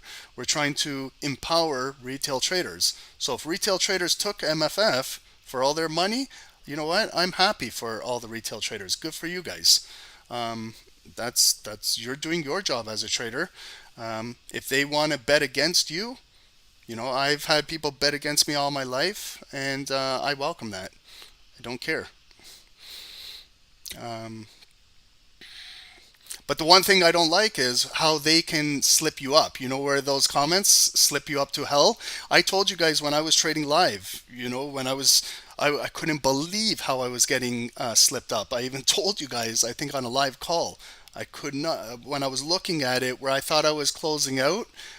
You guys know me. When I scalp, I close at the strength of candles at the highest area where I don't get slipped up because I've been trading for a while and I know from experience that you can get slipped up. So I try everything in my advantage to not be. And then when I see I'm closing a bullish candle right up here at the top of the bullish candle where there's no wick, and then I see that I'm slipped up by 6 points, I know something is wrong. I know there's some bullshit going on.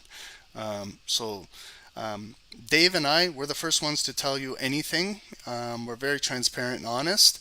And it's very unfortunate what happened because we were working with a lot of the traders who passed MFF, got funded, multiple accounts, were doing really well.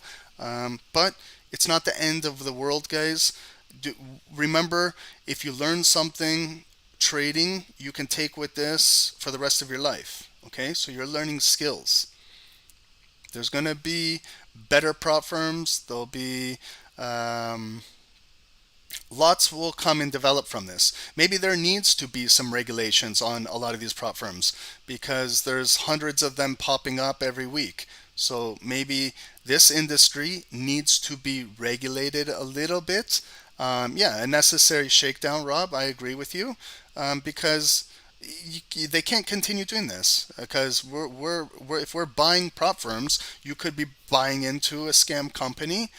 So maybe there needs to be a little shakeout, get rid of all the imposters, get rid of all the bullshit groups, and just keep the ones that are following the rules, and those will be the ones that survive.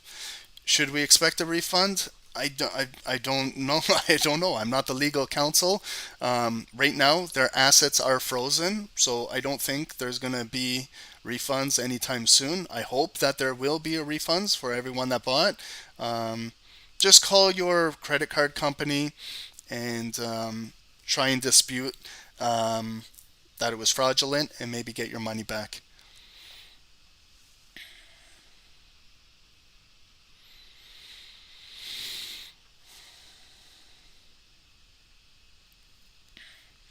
The one thing I don't like what they did was when they knew that they were going down, why were they still running promotions to get that last bit of money? The day before they went down, they were still taking payments from people. That just shows how dishonest and corrupt that they are, you know, and that just speaks volumes right there.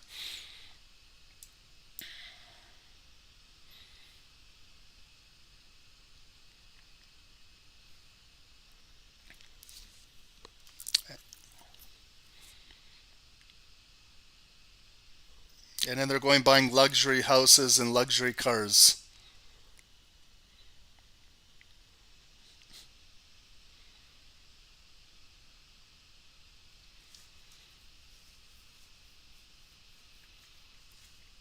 Okay, guys, so look at gold breaking down right here. Okay, so in the book, it's breaking down. This was that critical support level right here that's breaking down on gold. 9 a.m., this is where this volatility is coming from. 9 a.m., a new hourly candle pushing down. So let's see if gold closes below this area. Is it gonna close back above this area? Is it gonna start to be bullish? Let's see here.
Okay, so gold is breaking down, guys.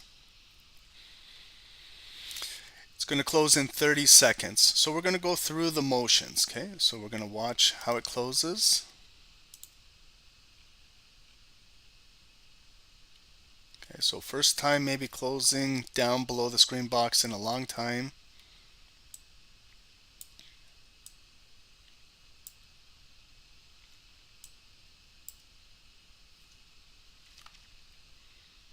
Yep, we'll look at GU as well. GU is probably moving right now. Yep, with everything. US dollar is probably moving.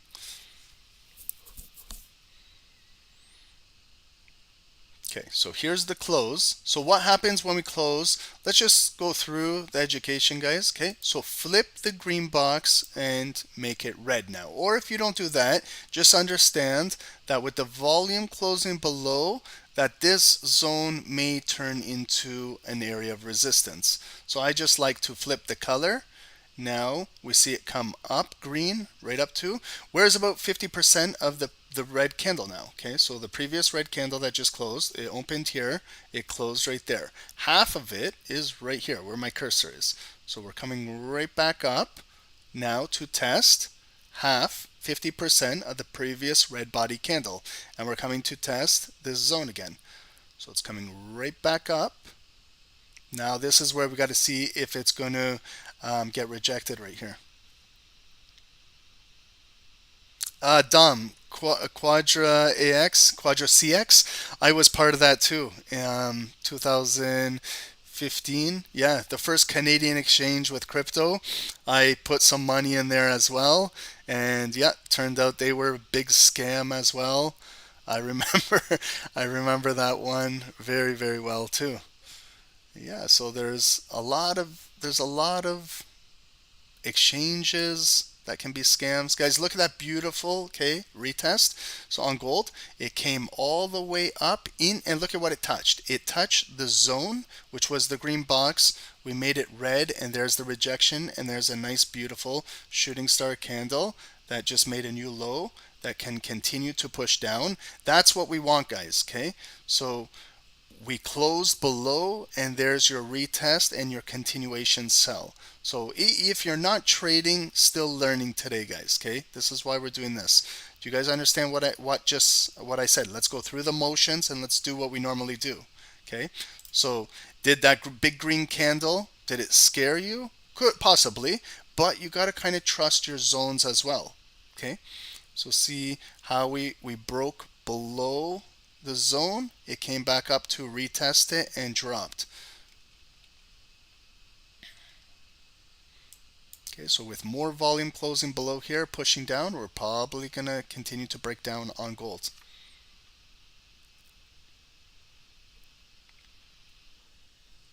Okay, so gold, let's just take a look again at GBPUSD because we already charted that one.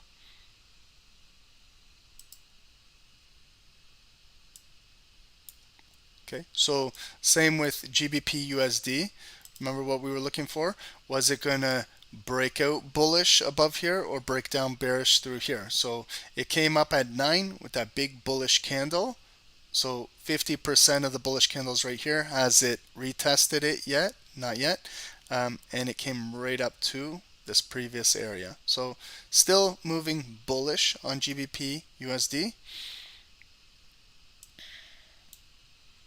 Gold went bearish, and I think, guys, we'll do one more security. We'll look at US 30 right before 9:30. There is no Wall Street, but we'll still look at how US 30 is moving, maybe a quick little analysis on it, or NASDAQ. Which ones do you guys want? If you guys could pick one, US 30, Dow, or NASDAQ, which one would you guys want?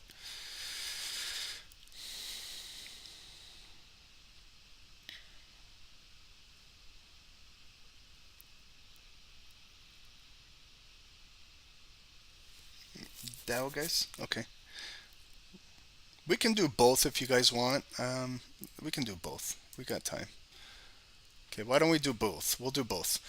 Let's do a little bit analysis here on. I'll start with US 30. Okay. Do you guys want me to leave Bookmap on gold, or do you guys want me to move Bookmap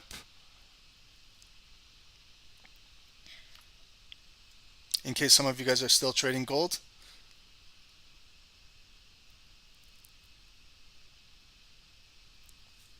Bookmap, okay.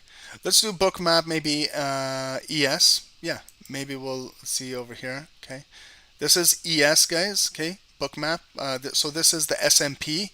So it might give you more of a, like if we were just to select NASDAQ or Dow, maybe now at least you can see the overall market of S&P.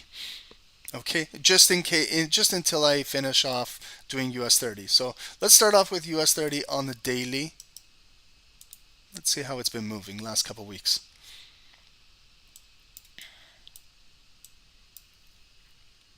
Okay, so you guys remember we were always talking about this double bottom down in here.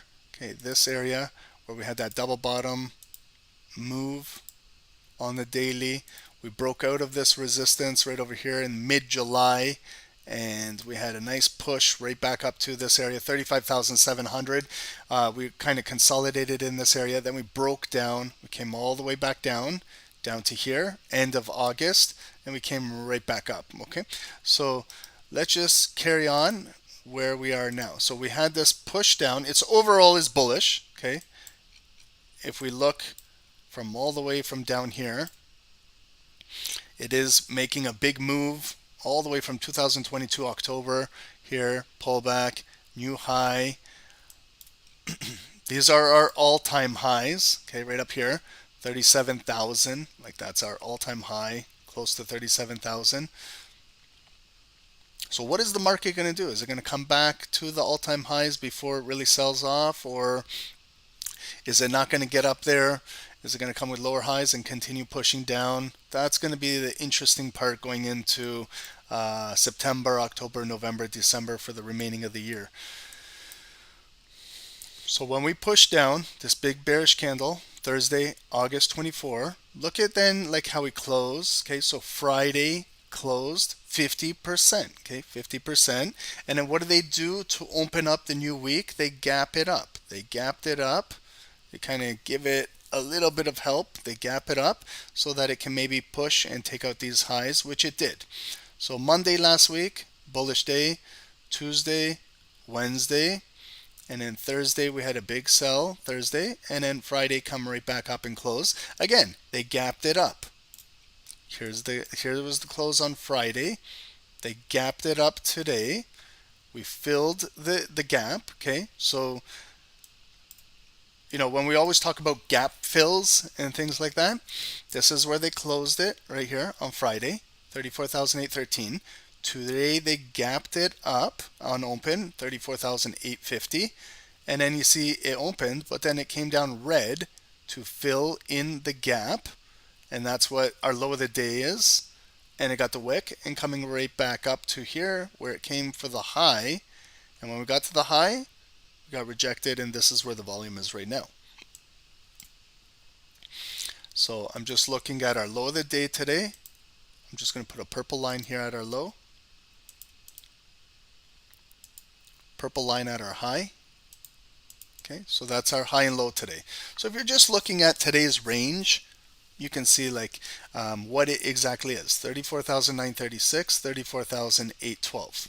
So it's about 120 pip range if you're trading today's range. Okay, so if we come back up and break our high, where could we possibly go? There's Friday's high, and we have some resistance to the left of the chart. Okay, where do we have our resistance? This area right over here used to be support. All of these candles that came in here, the wicks, went back up, came down in here, went back up, came down, went back up, came down, went back up. This red body right here that closed below the green box, I normally flip it red after. So this candle that opened up green, coming up green, green, green into 50% of the big red candle, and then it got rejected with the wick and started to push down. And there's your nice continuation sell. But if we're bringing this zone where we're trading now, our volume is right here below. So this is not green. We got to make this red above us.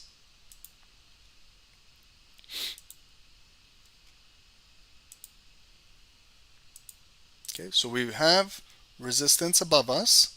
Maybe this week it might come out and test this area. Right now we're nowhere near it. Okay, we're down here. Maybe at some point this week the bulls of US 30 might try and test this area.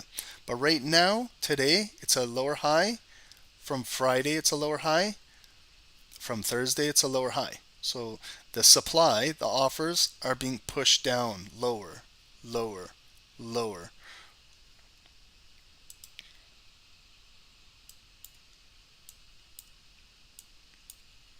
Okay, and then where's our support level? Currently, it's right around here. Where we had these wicks was resistance, and now it turned to support. So this area on our charts could be where our support is.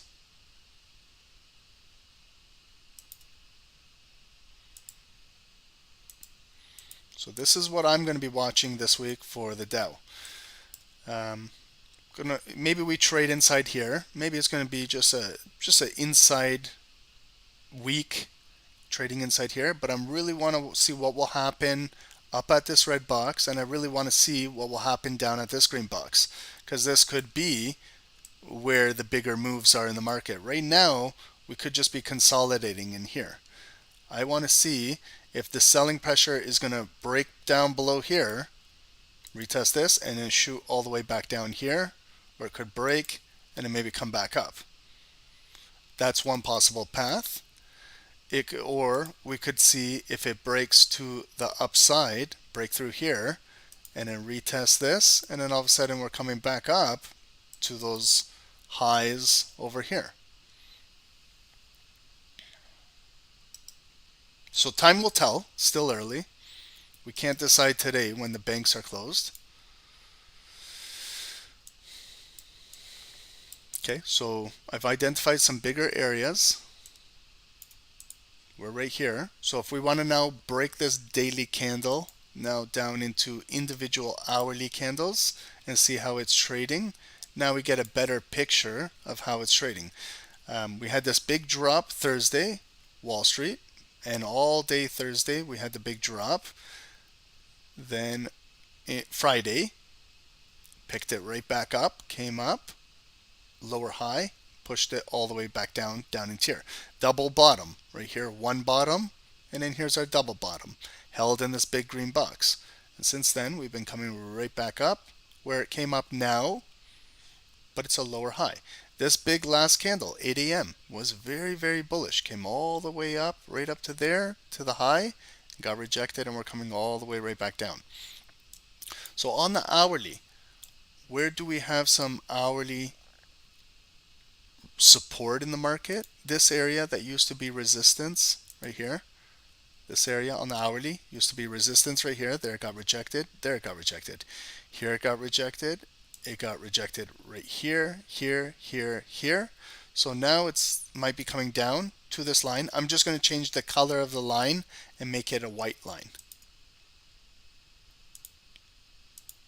That could be where hourly support is in the market, at this white line area, 34,856.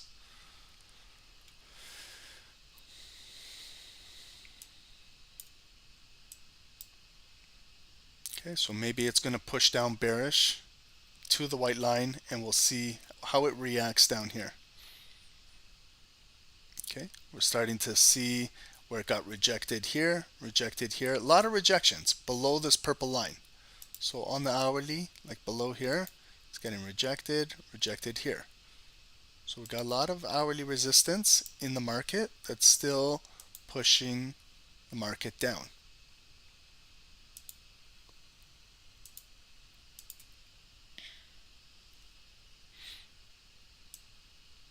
Okay, so if I'm kind of watching now maybe this pullback, maybe if you want to add a Fibonacci from like this swing low to maybe this swing high, to catch maybe the pullback. So right here, swing low to the swing high.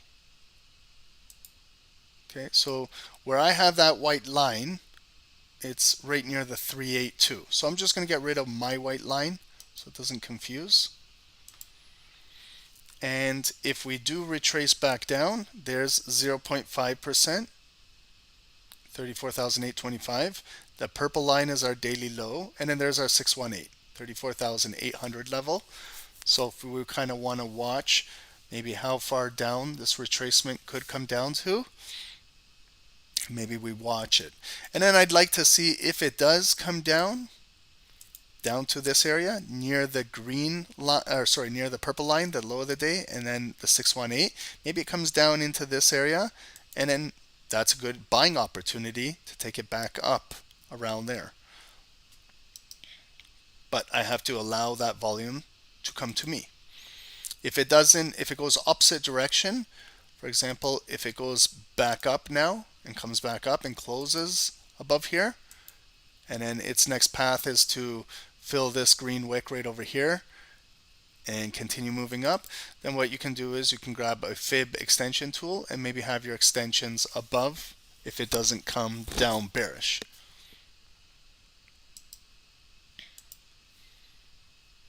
Okay, and that's plotted on the 1 hour. But if you trade the 5-minute candles, like myself, I trade the 5-minute candles. So when I go to the 5 minutes, it has now all of my Fibonacci zones that were plotted on the 60 minutes on the 1 hour, but I still have my zones. Like right here, 236, this line, to the 382 right there. If I want to measure, for example, if the red volume comes and closes below here, and then I take a sell, and I'm looking to profit down to the next Fibonacci level, I measure. So I know if I'm taking a sell, like right around here below the white line, and it comes down there, it's approximately 30 pips. So that's what I can kind of measure the move. So I know if I get into the trade, that's what I'm expecting for maybe a TP target down to here. Maybe if it breaks and then it pushes to the next fib zone, you're picking up 50 plus pips, 56 down in there. So did any volume close below the 236? No. Impulse came down, back up. Impulse down, back up. This candle broke, closed above. This candle broke, closed right up there. Now it's coming back down. So have we closed below the 236 yet? Not yet. Okay, so we've had some impulse moves below there.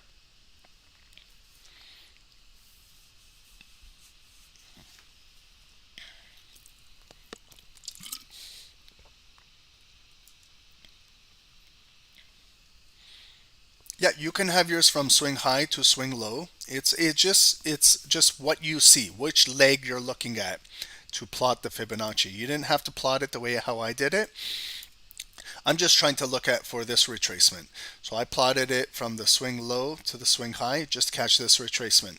If you plotted it from swing high to the swing low, that's perfectly fine too. You know, it's just your personal opinion of what you're looking for on what swing. We can place a Fibonacci on one individual candle if you want.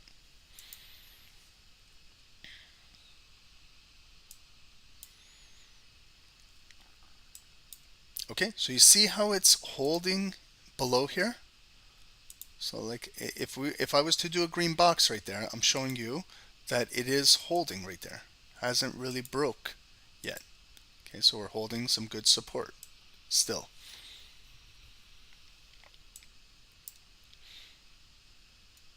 Okay, so if it starts to potentially break this trend line, which it's trying,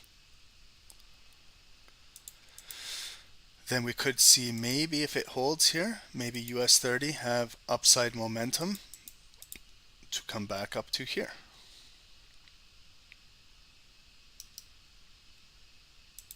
But again, the markets are very slow today, guys. Okay, we have US banks are closed. So just careful when you are trading today, if you are going to trade. Okay, so I'm just going to do now NASDAQ. We're about 6 minutes away from 9:30 a.m. Eastern. So normally we have Wall Street at 9:30. Today we don't. So it's not going to be as volatile. There'll still be volume in the market, but not as volatile as we're used to. Okay, so let's just take a look at quickly NASDAQ here on the daily. Okay, so NASDAQ on the daily, we've got like a little bit of a double bottom. It came down here, bottom one, came back up, there's our neckline, came back down, higher low from our previous bottom. So it's a higher low double bottom, and we continued Friday of last week, and then Monday, Tuesday, Wednesday, closing above this area. So this is important for NASDAQ. There's our double bottom. Okay, it came down, neckline, right there. We came up, we closed above. This candle is important where we closed above, and now we're holding this area. So this now, the resistance right here on NASDAQ on the daily has turned into now maybe support on the daily. Right here. Where do we have our upper resistance for NASDAQ? Right above us, over here. Okay, so just some quick little zones.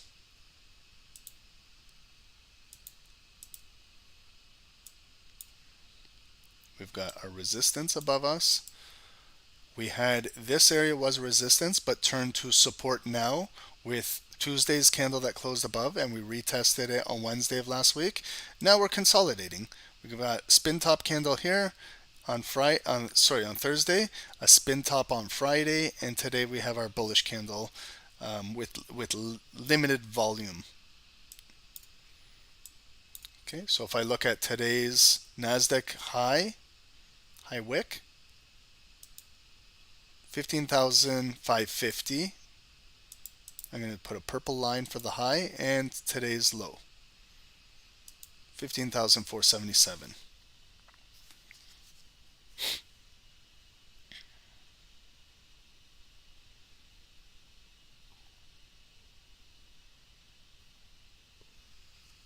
Okay, so that's our range today for NASDAQ.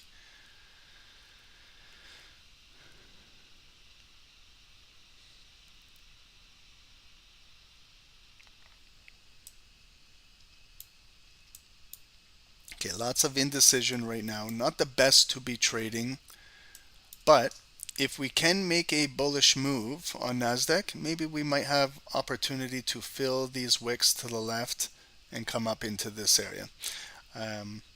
So right now, still strong candle. Let's just follow it. We opened, we came down, we made our higher low of the day. It had support at this area, held. We came up to our high of the day, and since then we've just been coming down right now. Okay, so semi-strong daily candle. If we go to the hourly now, okay, how was it trading in the hour? Like, this is not the best to be trading inside here. Green, red, green. Okay, 1 a.m., 2 a.m. Here's London market now, 3 a.m. So since London, 3, 4, 5, came up to 6 a.m. Then we started to come down red now. 6, 7, 8, and then 9 a.m. So where do we have some resistance that turned to support on NASDAQ? Maybe right here we're getting a little bit of support. Okay, so see this gap area right over here on these hourly candles. This one was Friday at 9 a.m. and then there's big 10 a.m. drop, news, the gap. So we pushed all the way down, we came all the way up, filled that gap, trading inside here, this consolidated area now.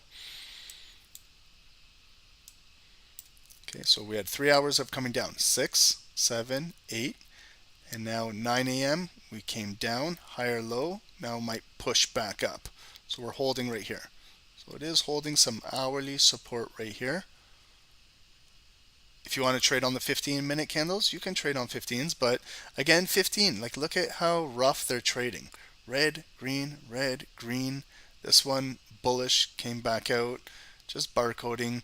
Right now, we're getting a little bit, the 15-minute candles have came down to the hourly support, back up. came down to the hourly support, back up. Now this candle, 15 minutes, is filling. 45 seconds to go to 9:30. So this is where it's holding good 5-minute support right here. Has not broke.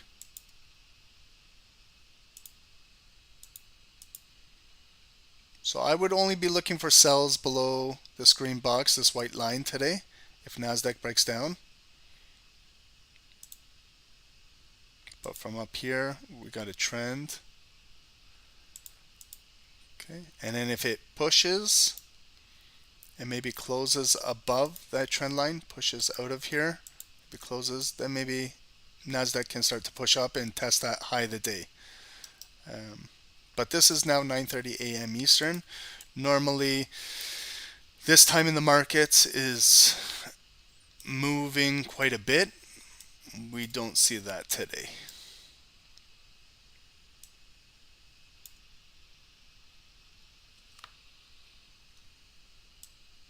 Okay, it's like it's not even moving over here. Let's take a look at gold. Okay, guys, so gold, what happened with gold? It broke below here. It pulled right back up. Then we had the red candle and continued to push down and come all the way down to 1938. The white line was that hourly support, 1937. Okay, so down into here.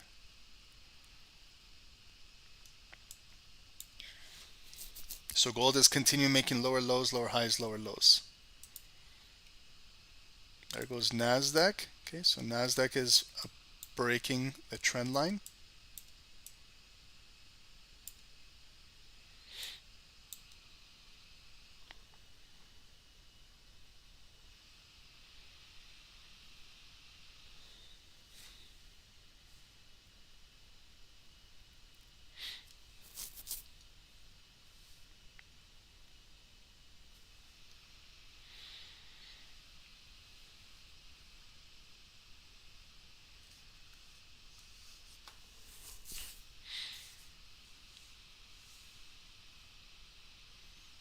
Yes, that's correct, Junior. The markets are not moving as much because of the bank holiday in the US. Yeah. That's why just trade careful today. It's not going to be the best volume to trade today. It will be a lot better tomorrow and the rest of the week.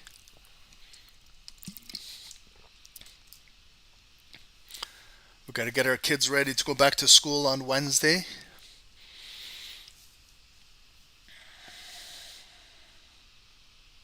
And just be aware that if you are trading the rest of this morning and afternoon, securities do close early today. Okay, so just please, guys, be aware of that.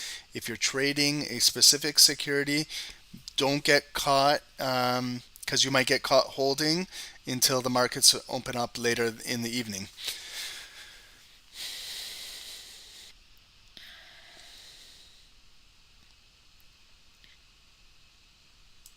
Okay, so NASDAQ, big nice bullish candle. So it's filled these wicks to this one right here to the left.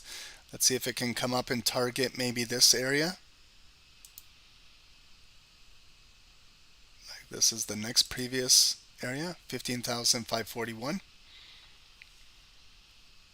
Yep, nice big bullish candle coming through here. Okay, again, it is a really nice big bullish candle. Measure it too, so you know. The size of that candle right now is 9 pips. Okay, 9. Up to that line, maybe possibly 10, if it can fill all the way up there.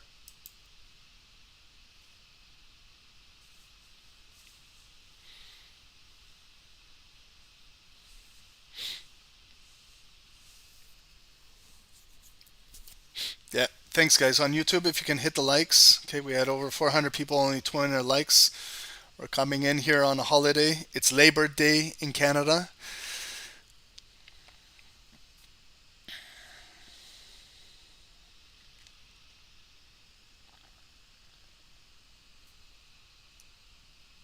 Okay, it's a really, really nice candle, but it's about 9 pips. Okay, let's see where it will close. Okay, so just going, what do we need out of this? We want to close near the high, and in any pullbacks, we want to kind of come into 50% of this body and hold it so that we can accumulate the bids and keep moving up. If we lose majority of this, 50% of this body, then the selling pressure could continue and maybe engulf and come all the way down and take this candle out. So if you're in buys, what we need to do is we got to focus on 50% to hold of this body.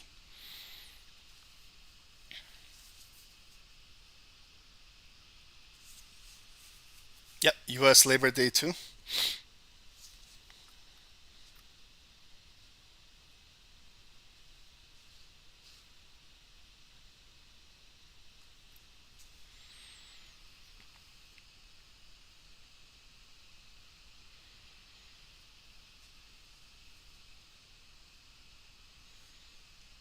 Okay, beautiful. Look at the new candle. Okay, where did we close now? Okay, just following NASDAQ. So it closed near the high.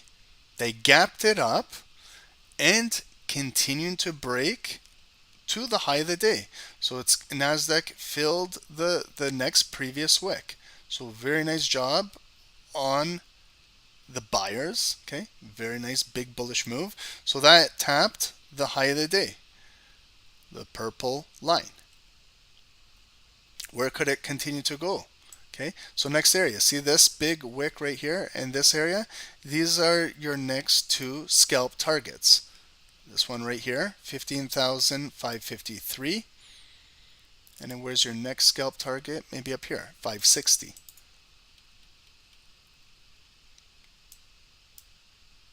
Okay, so a nice little continuation up to there. That's approximately 18 pips. Beautiful. There it goes. 20. Okay, 20 for NASDAQ. US 30 is doing absolutely nothing. NASDAQ is the big mover.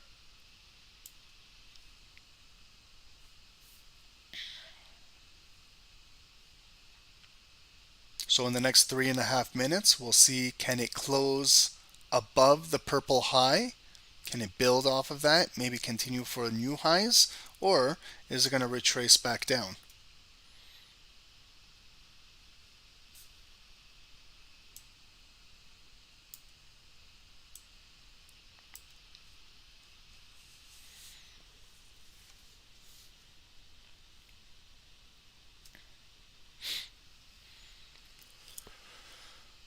Okay, and then the next target is up here, that line. That's approximately, if it can get up there, 22 pips. And all I'm doing is I'm looking to the left of the chart at this previous high on Friday, September 1st at 10 a.m. when it kind of got up there at 10 a.m. to see if it will trace all the way back up there.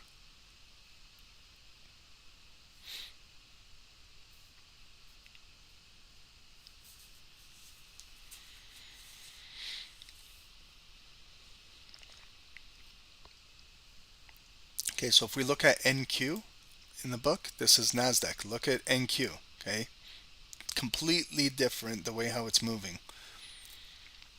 Here's 930, full of nice bids, came up to this area of resistance, or it got pushed down, but it accumulated all of the bids and broke right through here. Nice cumulative volume delta, big volume came in at 930 on NASDAQ.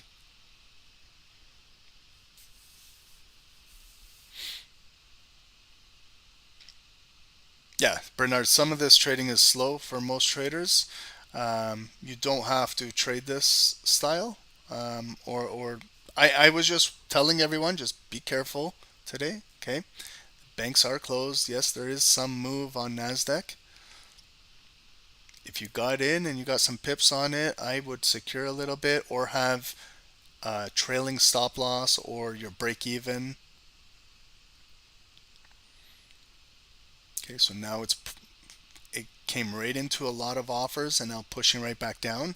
So we took out the high of the day. The purple line was the high, new high up to there, 15,550 exactly. That's our new high of the day. And coming down, and it's going to close in 50 seconds. So we'll see where will it close. Is it going to hold 50% of the body right now or come down? Next candle might be red and start to come back down.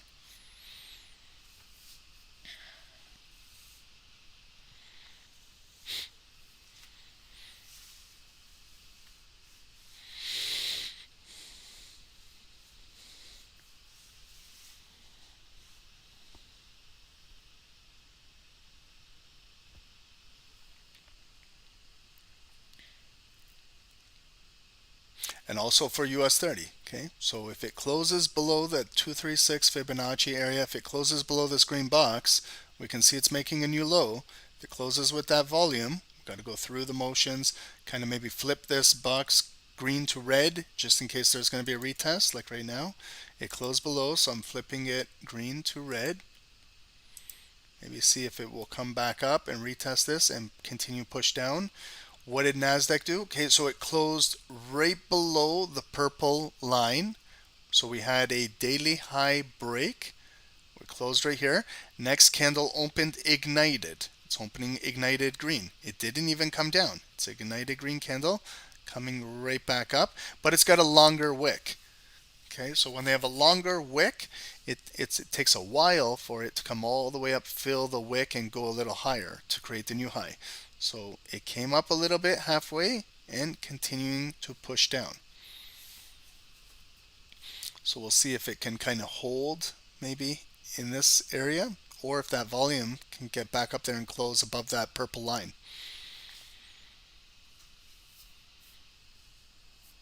And this is the retest for US 30, where it closed below there, opened up green, came up green, right up to the red box, and got rejected. So now it's possibly going to continue with selling pressure and sellers in control, and maybe continue to push it down.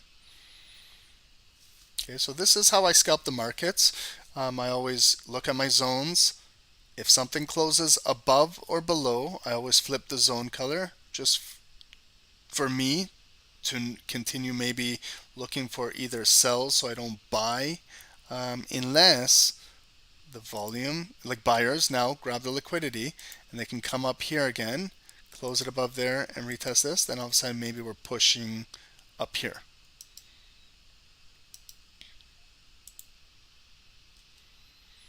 Yep, Rodney, today's a learning day.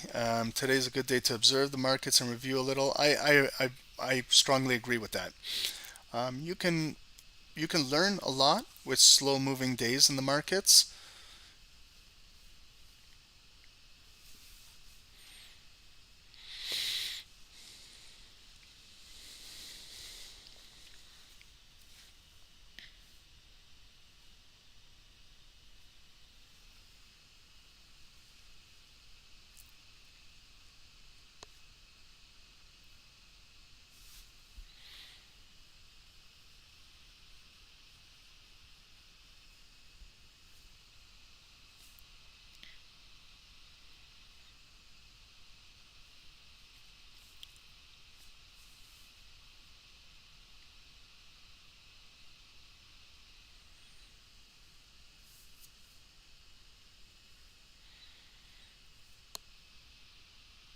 Okay, so let's just take a look at gold again really quick. Okay, so gold broke down below this area, 1940. It dropped all the way down to 1938 area, and now it's just trading right inside here. We'll see if it continues to drop. I'd like to see if gold can take out this white line, 1937.75, maybe drop below here, and continue to be bearish today.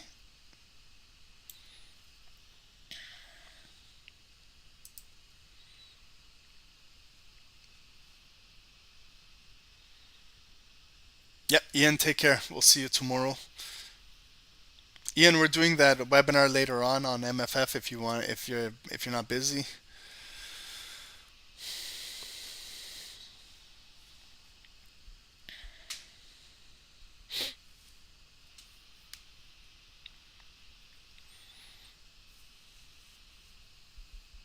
NASDAQ is still holding. Okay, so it came down. Did it break this? Okay, so this is what we have to look at. this line right here was a previous high. Now with volume above its support level right now. Okay, so it held nicely. It came down. This area held right here. Okay, previous area. That was red area. Now green with the volume closing above.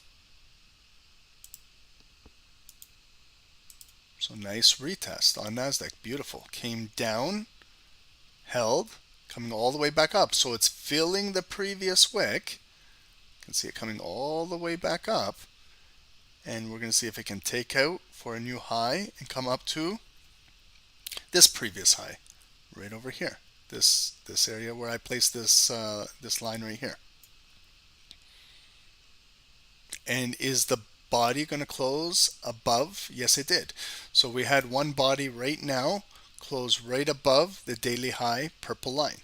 So here's your next one, 9:45.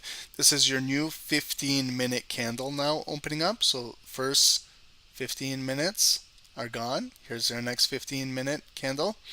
So we're going to see if it can hold the purple line. That was the previous high of the day. We might get a 3-bar play here on US 30. Red, green, still below the red box, and another red ignited candle. That looks like it might take out the previous low and drop a little further on US 30.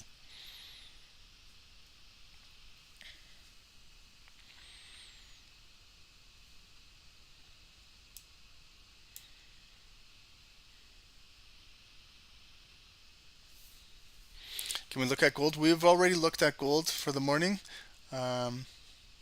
Gold is, I would watch this area, okay, 1940 area, and now it's coming right back up.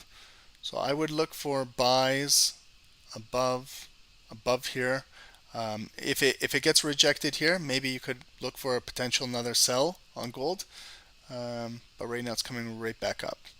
So just be careful with gold.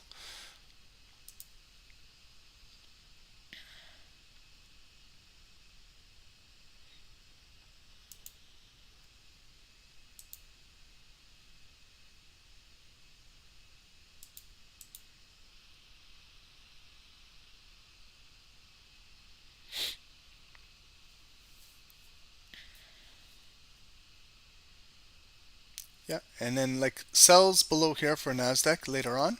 Okay, I would place an alert here maybe, 15,540 area. Like if it comes back down, closes below here, retest that, then maybe good sell opportunity to come all the way right back down where 930 opened up.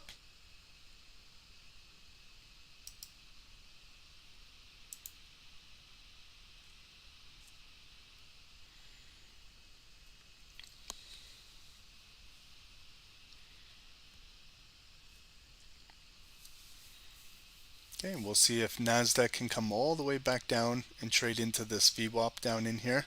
But it's got to break this. A lot of bids here. A lot of bids are holding. This big transaction bubble caused a lot of all of this volume. That's what pushed it. That's what we had that nice push. But now it's rotating right back down, testing this area. If it loses this, then it's got a high probability it's going to drop right back down to this area of the VWAP.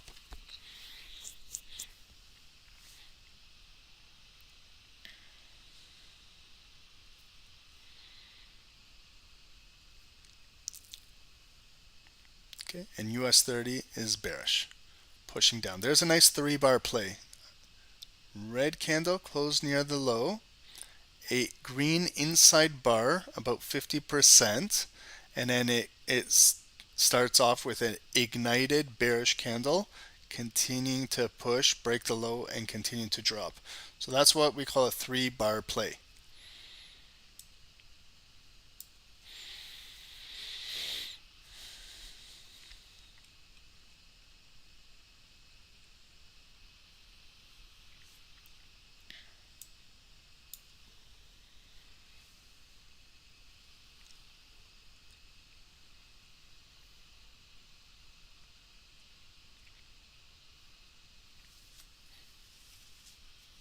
Does anybody have any plans for the rest of the day today?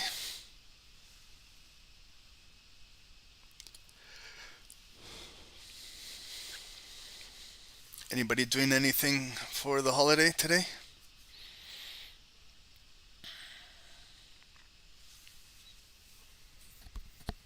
Nothing exciting?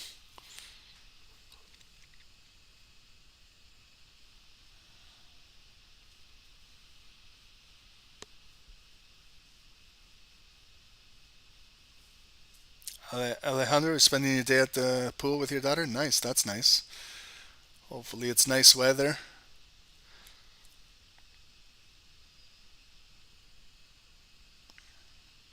Sportlato, workout, and after chess? Nice.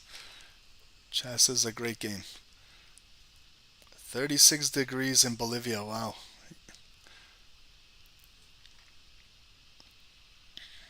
Okay, so just looking at US 30, big red candle. So automatically kind of get where's about 50% of that red candle, maybe right about there, just in case it pulls back, because it might pull back up green. And what we're looking for is still to have selling pressure to push it down 50% right there. That's where the heart of the retracement is. Wants to come in there. If it can maybe have a lower high, then maybe it will break and continue to drop down in here. And NASDAQ is still holding right here. Okay, so this area of support where it came up, that was the high of the day break, and then coming down red, holding support here, and then now we're opening up green, coming right back up. So that's why I was saying to look for sells below this green box, below here. If NASDAQ sells below here, closes, retest, then maybe possible sells below there. But right now it's still holding the support.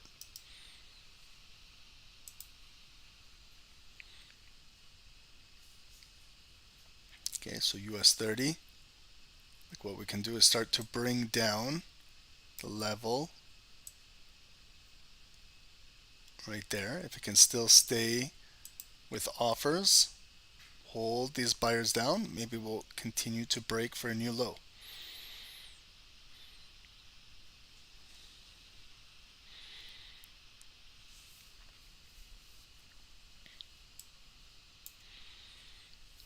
Okay, and what is gold doing? Gold came all the way right back up to this zone. Okay, so it traded below the zone, it dropped for about 20 pips, and then it's coming all the way right back up to test the zone again. So that's why you got to learn if you're scalping the markets, if you're selling like for scalps, if you get 15, 20, 25 pips, maybe you should learn to do something because the market could come right back up to test this zone. We're getting a big strong move on NASDAQ. Okay, held, big bullish candle continuing. So nothing broke below here. So buyers are still holding strong. A lot of bids still holding. Cumulative volume on NASDAQ over 1,000 now. So a lot of strong bids. Remember, it came right down into this area of support where this big transaction bubble happened, where all of the volume was. The market came right back down, but you see those sellers, they got caught. They couldn't find anyone down there. So the bids just continuing to come up, and that's why you got this nice big bullish candle holding the support level still right here.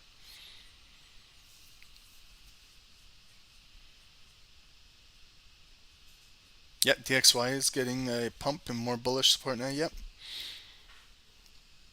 Okay, and US 30 also came and tested 50% right there. It's got a wick so far, got rejected initially. We'll see where it closes. But NASDAQ made it to its destination. Okay, so what it did was it filled right up here to the left. So the next big move, if it can get up there, is to fill that previous wick right there. Friday, September 1st at 10:15 a.m. Eastern. That was Friday's high up there. 15,560 for NASDAQ. If it can get its way from here, this line, to the next line.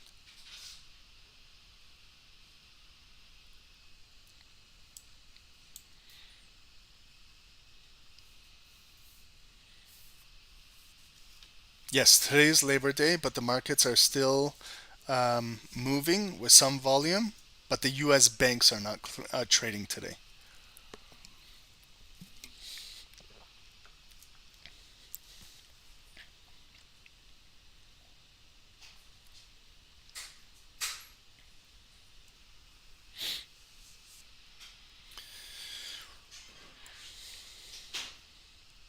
Okay, so let's watch how this body is going to close in the next 20 seconds.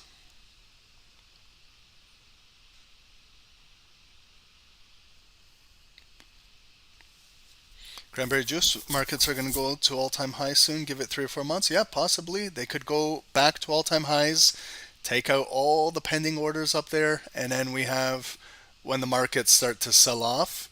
Could be that's what they're designing. That could be their engineering move. No sell-off. At some points, I think these markets are going to sell off. I don't know. It's your guess is as good as mine. Who knows? I think what they might do is, this is my personal opinion, is take out the highs, right? All-time highs. Go out there, get all those pending orders up there, and then they sell the market down after everything. What happens if we go into a real deep recession? I can't see that the markets are going to continue to sustain this. When the average everyday people are struggling, yes, the rich get richer in the markets, but we'll see what happens.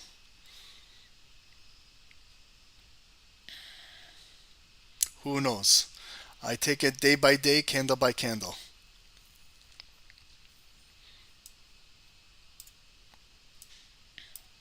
Okay, so you see, guys, how US 30 held 50% right there. So I know today was a little bit slow, but there's still some good education to learn today.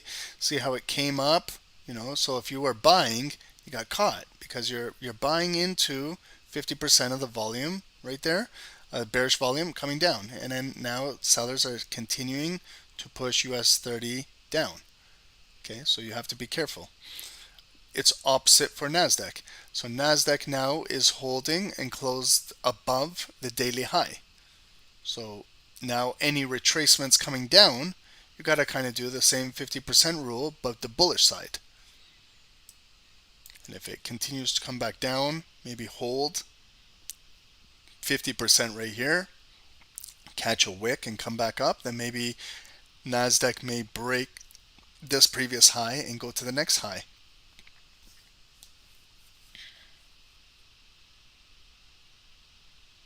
Yep, Elliot, thank you for mentioning that. CME futures, guys, close at 1 p.m. Eastern today, so careful if you guys are trading futures as well. Yeah, the markets are closing early today, so for any securities that you guys are trading, just be careful. Unless you are aware, and yeah, you might get caught in a trade where you got to hold until swap until the market opens up again.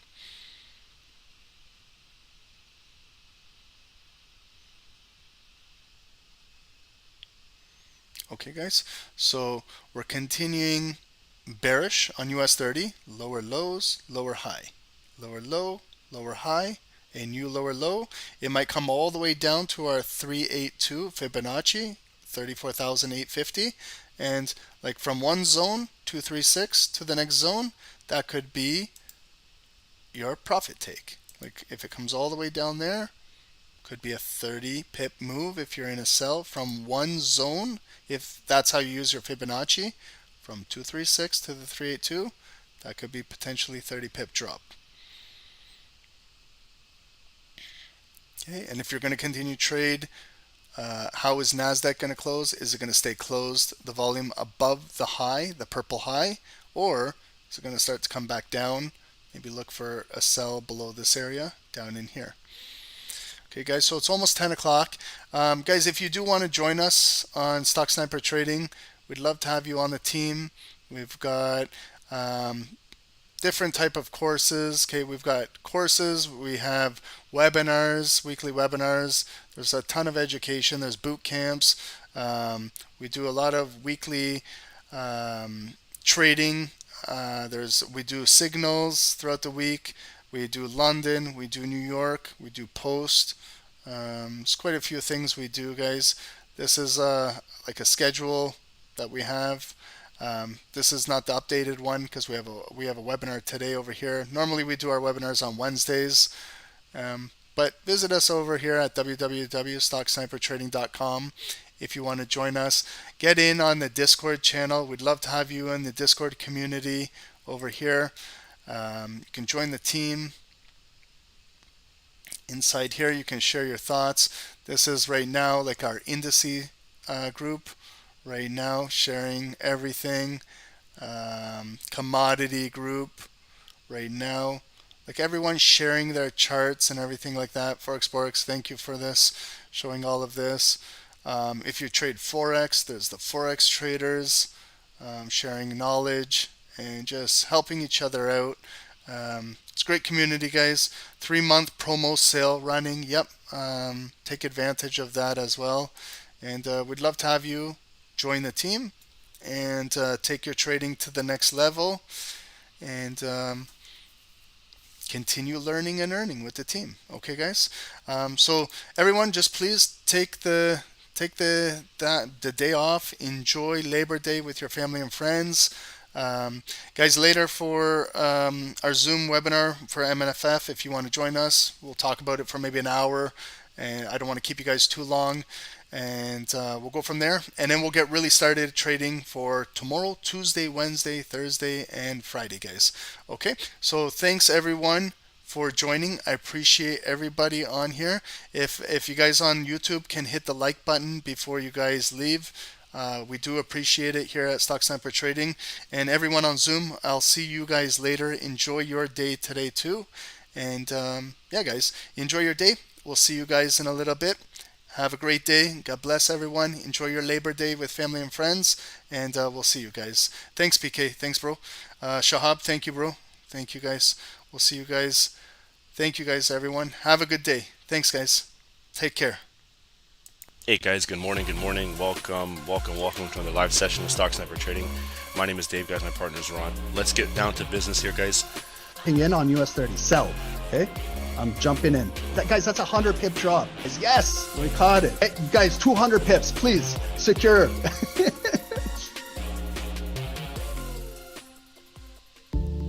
Trading with a perfect broker is the key, which takes you one step ahead. At AAAFx, we have you covered. The future of Forex is zero commission. Here at AAAFx, we offer ultra low commission, which starts at 99 cents per lot. Our accounts spreads start from 0.0 pips. With account leverage up to 500x, and can have a minimum deposit of $100, with an additional 100% deposit bonus, regulated by HCMC Greece, compliant with ESMA, EU, regulated with FSCA, South Africa. Nothing to lose, but something to gain. Trade with the world's most liquid market provider, AAAFx, recommended by Stocksnipertrading. To get started, use the affiliate link below.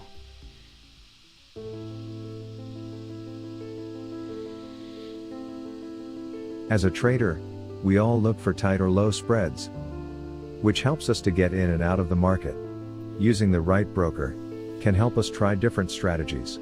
With multiple options of brokers on the web, here at Stocksnipertrading, we have a recommended broker, that is, HankoTrade. With spreads as low as 0 pips and leverage up to 500x, HankoTrade is just one click away. With multiple account types to choose from, you also have a minimum deposit of $10. Using HankoTrade's affiliate program, refer a friend and earn up to a 40% commission on trading volume. Built by traders, for traders. HankoTrade.